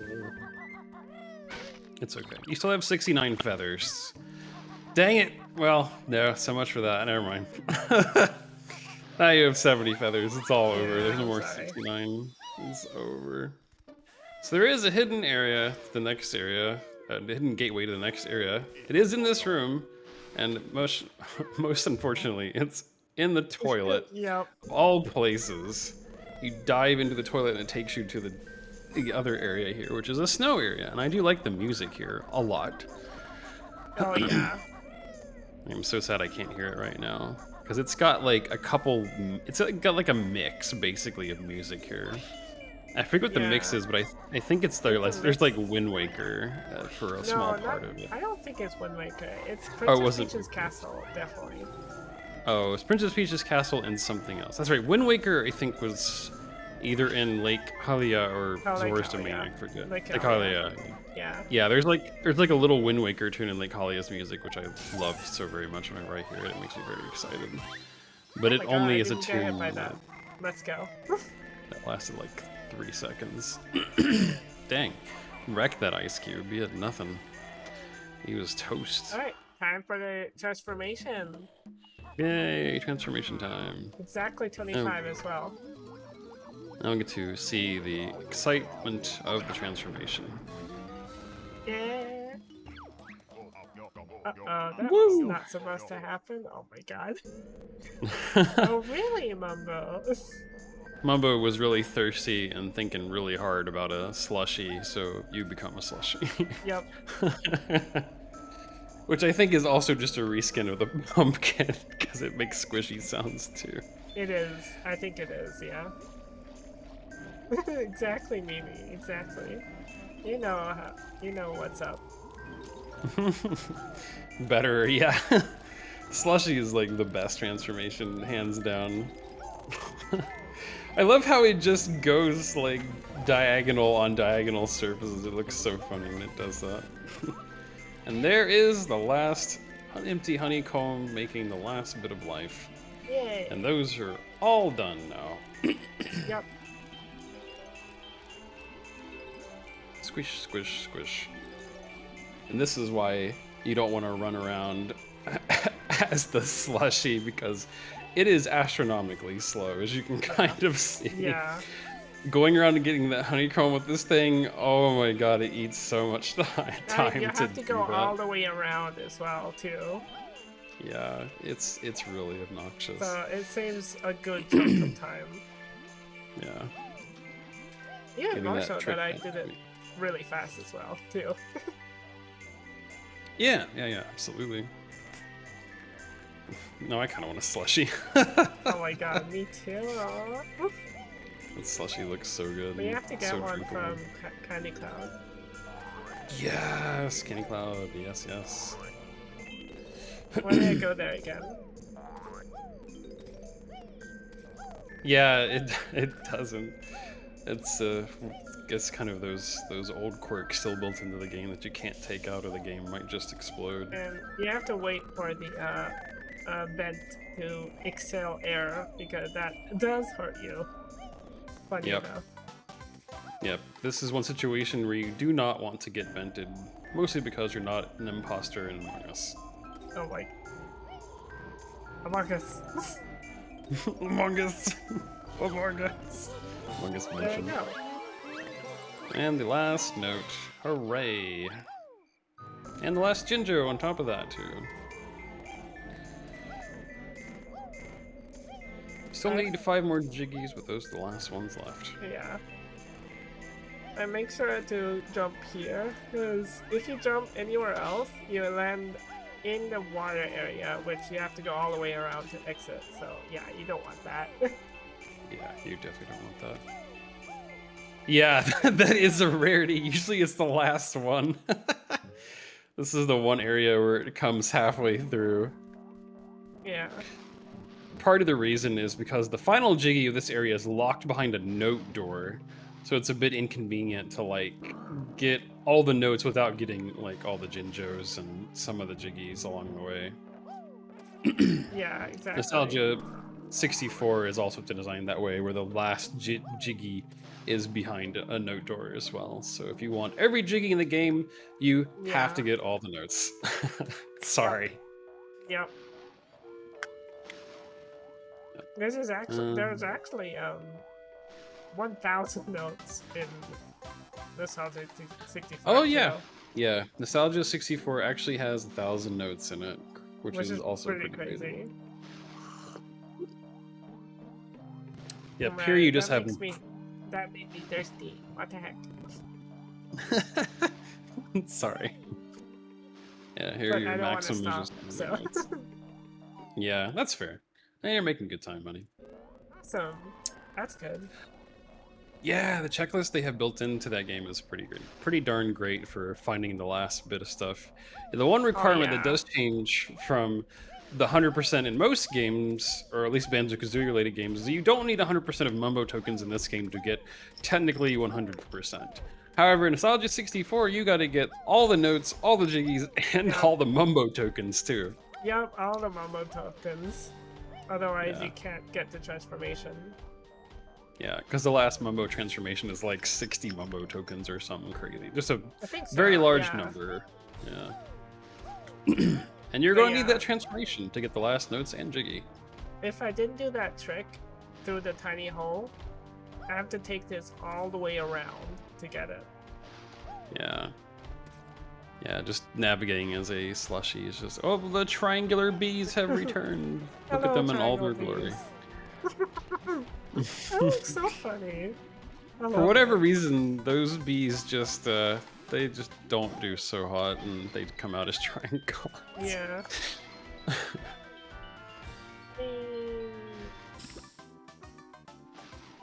Whee! Slushy into the lava. You got 100 notes, so you can perish here. Yep, and transform back here as well. Yep. Yeah, the lava here actually is perishable. Or, well, you'll perish in it. Not that it's, you know what I mean. It's not perishable, but you'll perish in the lava. Aww. Yeah, anyway. Close enough. You're so cute.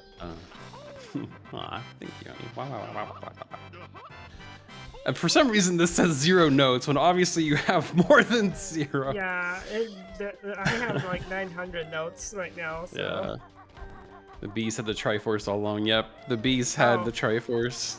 This is a kind of funny trick that you can do here as well. Oh, yeah. This is funny, because you can replicate it in the original game, too.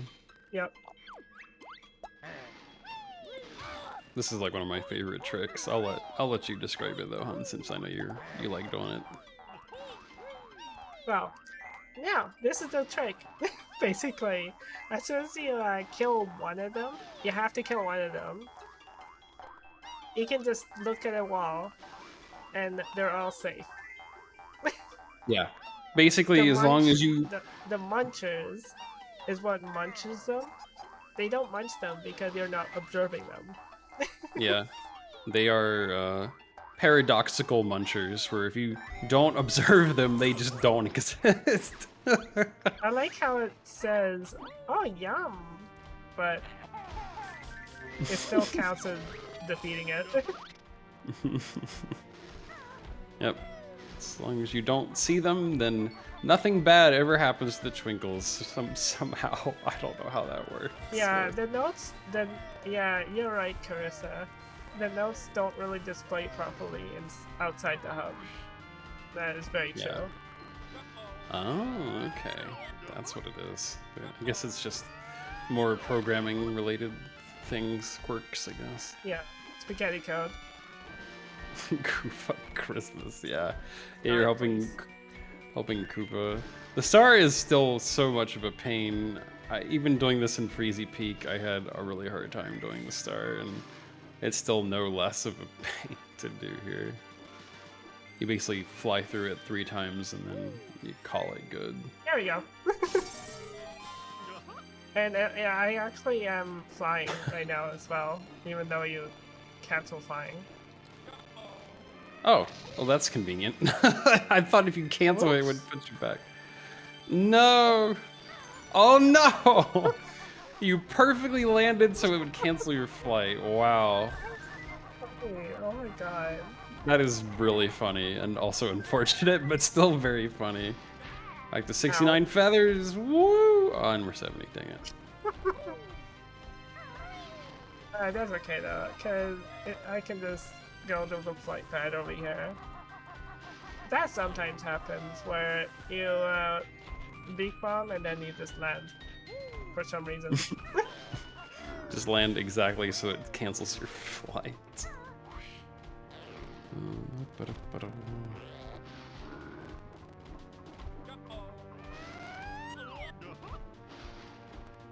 So for the next part of this, you gotta poke out Grunty's eyeballs on these little murals around the castle.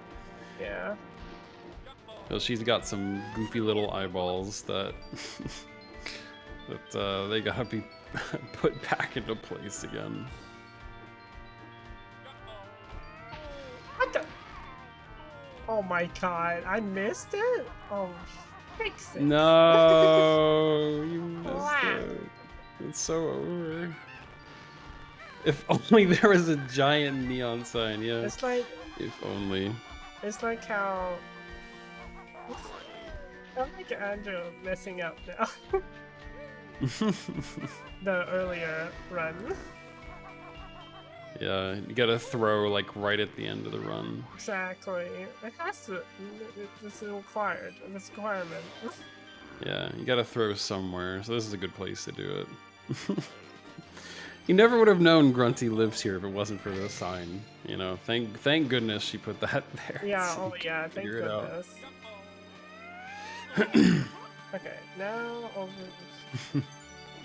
Secretly taken over by Ganon. That would be a very funny last minute plot twist. You go in, it's like, oh, actually Ganon's here. It's like, oh, that's unexpected. What are you doing here? Oh, it's a face. I think it's a bit below you, to your left. Probably, yeah, probably, yeah. Where is it? I know it's to the left of the entrance. Ah, Clearly Bottles. Clearly Bottles lives here, yeah. all these grunty motifs and the Grunty's name. I don't know why all those are here. That's really weird. Thank God I didn't land. I thought I was going to land, but no. I thought you landed too. I was like, oh no, she landed again. It's so over. Nope. We saved it. We saved it. Yeah, it's absolutely saved. Great. There you go. Then that Jiggy. 9th Jiggy, and then the 10th Jiggy is in Grunty's butt, I believe. What? Did you just say that 10th Jiggy is in Grunty's butt? Is that what you just said? Yeah. Oh, okay. I just want to make sure I heard that right before I made the funny, because I thought I heard you wrong, and it was just my mind playing tricks on me. Okay, There cool. it is. Yeah, the last Jiggy's in Grunty's butt. Yep, that's what we're going with. She's got one on her hat, one in her hand. You poke out her eyeballs, and then the Jiggy in her butt magically appears. It's great. Yep. We love Grunty here. No, actually, the star actually does it. The star actually puts that there. Oh, true. It was from the star, yeah. Yeah. It's from the Koopa Christmas. Okay. That's So the it. final showdown Now the is final showdown. and the note door at the top of the castle. And this final showdown, if you've played Banjo-Kazooie, will seem very familiar. because Very familiar. Because just maybe the final showdown is completely unchanged, except for one very small detail. But it's pretty much the same fight. Also, you're gonna have to deal with the funny sound bug that I cannot hear. But I will explain once Sakura gets there. What funny sound bug you're gonna have to deal with. You may even get to hear it before I get to explain it, depending on how things go. But it's a very funny sound bug. Very funny.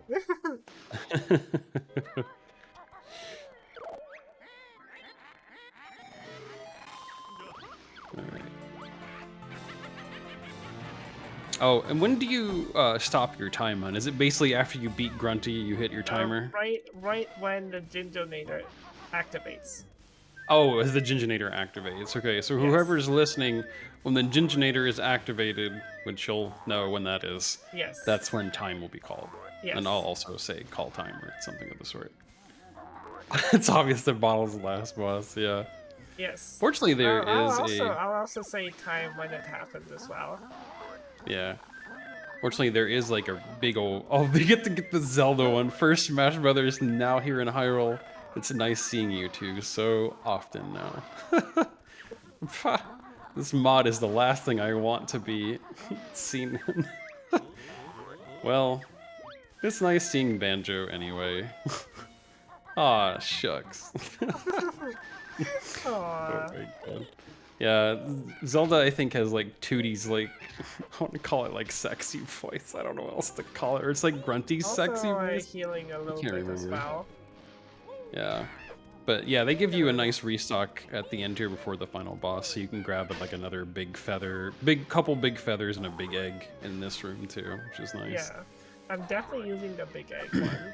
The feather not so much, but the big egg is definitely useful. Yeah. Then forced dialogue, true. Imagine wasting time to force dialogue. Oh no. What will we do? Last door until the final showdown up 2 steps. Yeah, there's a long, long path up to the final showdown here. Egg. Egg. Egg. Egg. There we go. Yep. There's the egg. And then. Right. Oh, wait, aren't you gonna get the feathers? No. Oh. Don't really No? need feathers. Are you sure about that? Yes, Okay. I'm sure. Okay. This is longer than that Pizza's Tower. Oh my god, Pizza's Tower. Okay. So the very small change to this boss battle is the fact that there's Triforces plastered all over the place. Other than that, it's basically the same exact thing. And here comes the funny sound bug, which you're hearing now.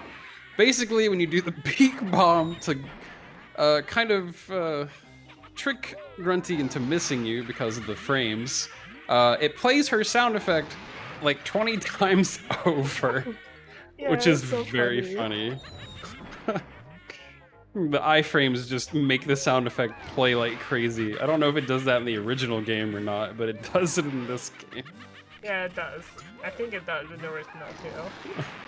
Oh, it does in the original too? That's great. Oh, Ganondilla? Oh my god. So the first phase is dodging her broom rushes while then hitting her broom.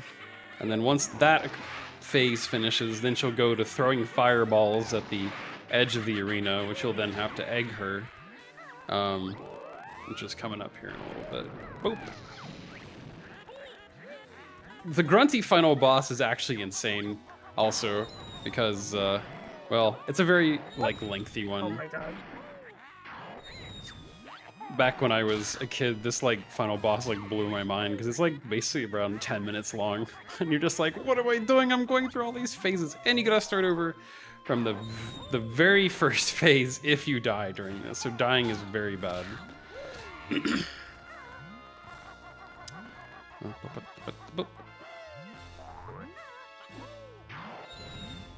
Yeah, Grunty's having the time of her life right now. Oh, and also, yeah, it kind of came up earlier, but Sakura can basically dodge the homing shots by using the same Beak Buster trick. I probably called it Beak Bomb, Beak Buster, and several other things. One of them is probably correct. I don't remember Beak which one. Buster, I believe it is. Yeah. Normally you have to use invulnerability feathers to dodge the homing blast, but you can just do that. Okay, Oh my God. so next phase. So next phase, you have to basically not get run over by Grunty.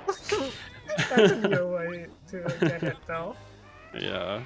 you basically have to just ram yourself into her or the broom, whichever works, until she comes out of the sky. One thing you do have to be very careful about this phase in particular is that if you miss her, there is a chance you can hit the side of the arena. As you know, the sky has like a ceiling to it. If you hit the ceiling, it will slide you down into instant death, which is very bad to do. So I would not recommend doing that to whoever who plays this. Okay, so now she gets a shield, and she's like, "Ha, you cannot touch me. What will you do now?" And what you do is, well, nothing, for at least a little bit here. The solution will present itself here in a minute. There we go. Jinjos. Yep. Jinjo statues. So the Jinjos appear to help you stop Grunty because, boy, they were very tired of being scattered all over the world and collected for the sake of a Jiggy. So now is their time to get their sweet, sweet revenge. I think you were in too deep that time. There you go. Yeah, you can... The holes in the statues are very funny.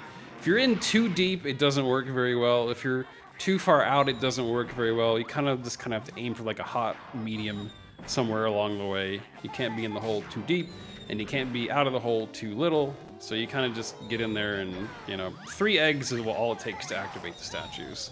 So they're not too hard to do. But the Jinjos will basically run into her and bust her broom out of the sky. You can run out of eggs in this phase, but ideally you don't, because it's a very large pain in the butt if you run out of eggs here. It is awful. Oh, the lava pits are not in the original either? Okay, that's good. That's a much bigger change than I expected. Oh yeah, the lava pits are not in the original either. Yeah, that's true. I was not aware of that. That's good to know. Cool, so that makes this area a little harder than the original fight in that sense, then. Oh, getting blasted. Okay, so again, you can't really do anything. You have to wait till the answer to this problem kind of presents itself. Which is going to be the Ginginator, who is now appearing. It was funny, last time we did this, she was a little too close to the statue, and Banjo got raised up on top of the statue. So in this phase of the battle, health is a resource, basically. You can take some hits here and try to just tank them so that way you can do the statue that much faster. But eventually you have to be careful not to die, because again, if you die, then, well, you have to start from the beginning. But basically she's going to tank a few hits, and you have to fill in all 4 sides of the Ginginator statue with 3 eggs, and that will activate the Ginginator. Oh, jeez. As soon as it activates, I'll call time as well. Yeah. Yep, we're on the last hole here, so we should get pretty close. As soon as the cutscene hits is basically when time will be called. Time. There you go. Time. Yep. Time. There it is. So you did that in about 3:35, roughly. Not bad. Pretty good. Not bad at all, actually. Let's go. Hell yeah. And now we can watch an epic cutscene where the mighty Ginginator destroys country. Damn it. Good. This is always amazing here as well. Let's see. Okay, there we go. Oh, thank you, Mimi. Thank you, not important. Thank you, Tapsy. Thank you, all the Jiggies. And one final strike. Bam. Bam.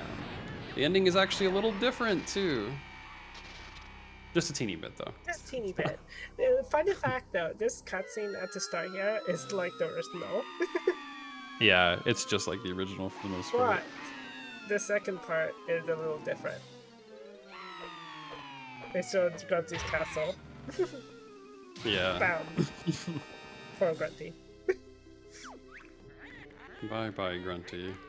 The big developer promised you invincible, he said, I do. Curse your Krakka. Curse your bottles. Curse your two Banjo and Kazooie. The fantastic credit stream. Maybe with surprise. See you in Banjo-Kazooie Stay at Home. Oh my god.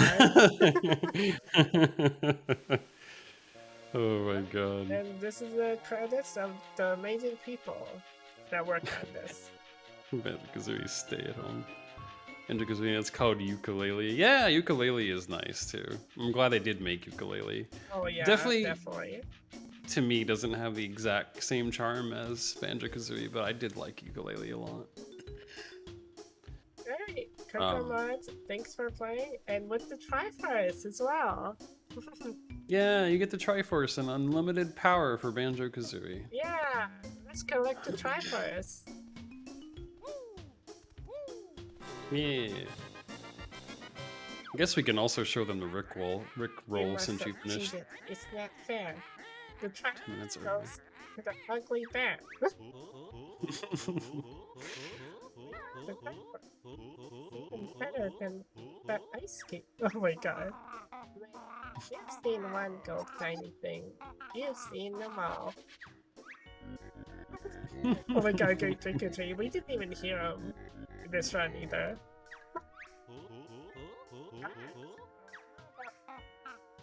You got us out of this moronic mod and put us in a real new HD game?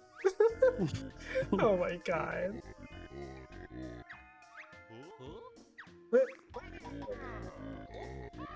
As soon as Farron gets around to it. It's a couple of decades or so. Oh my god. Don't.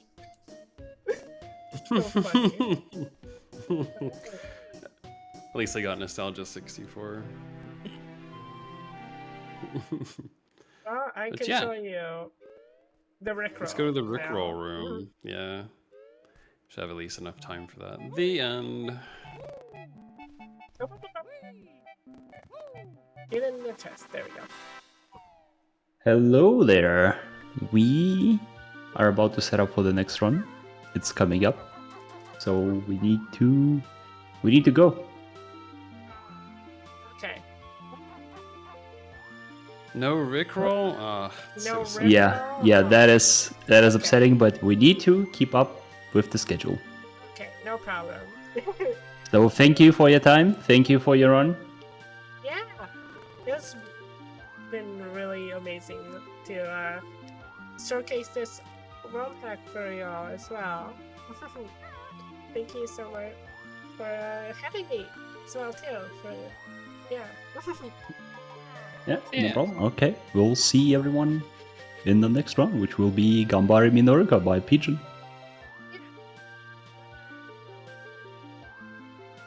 Oh, I didn't know Pigeon. That's cool.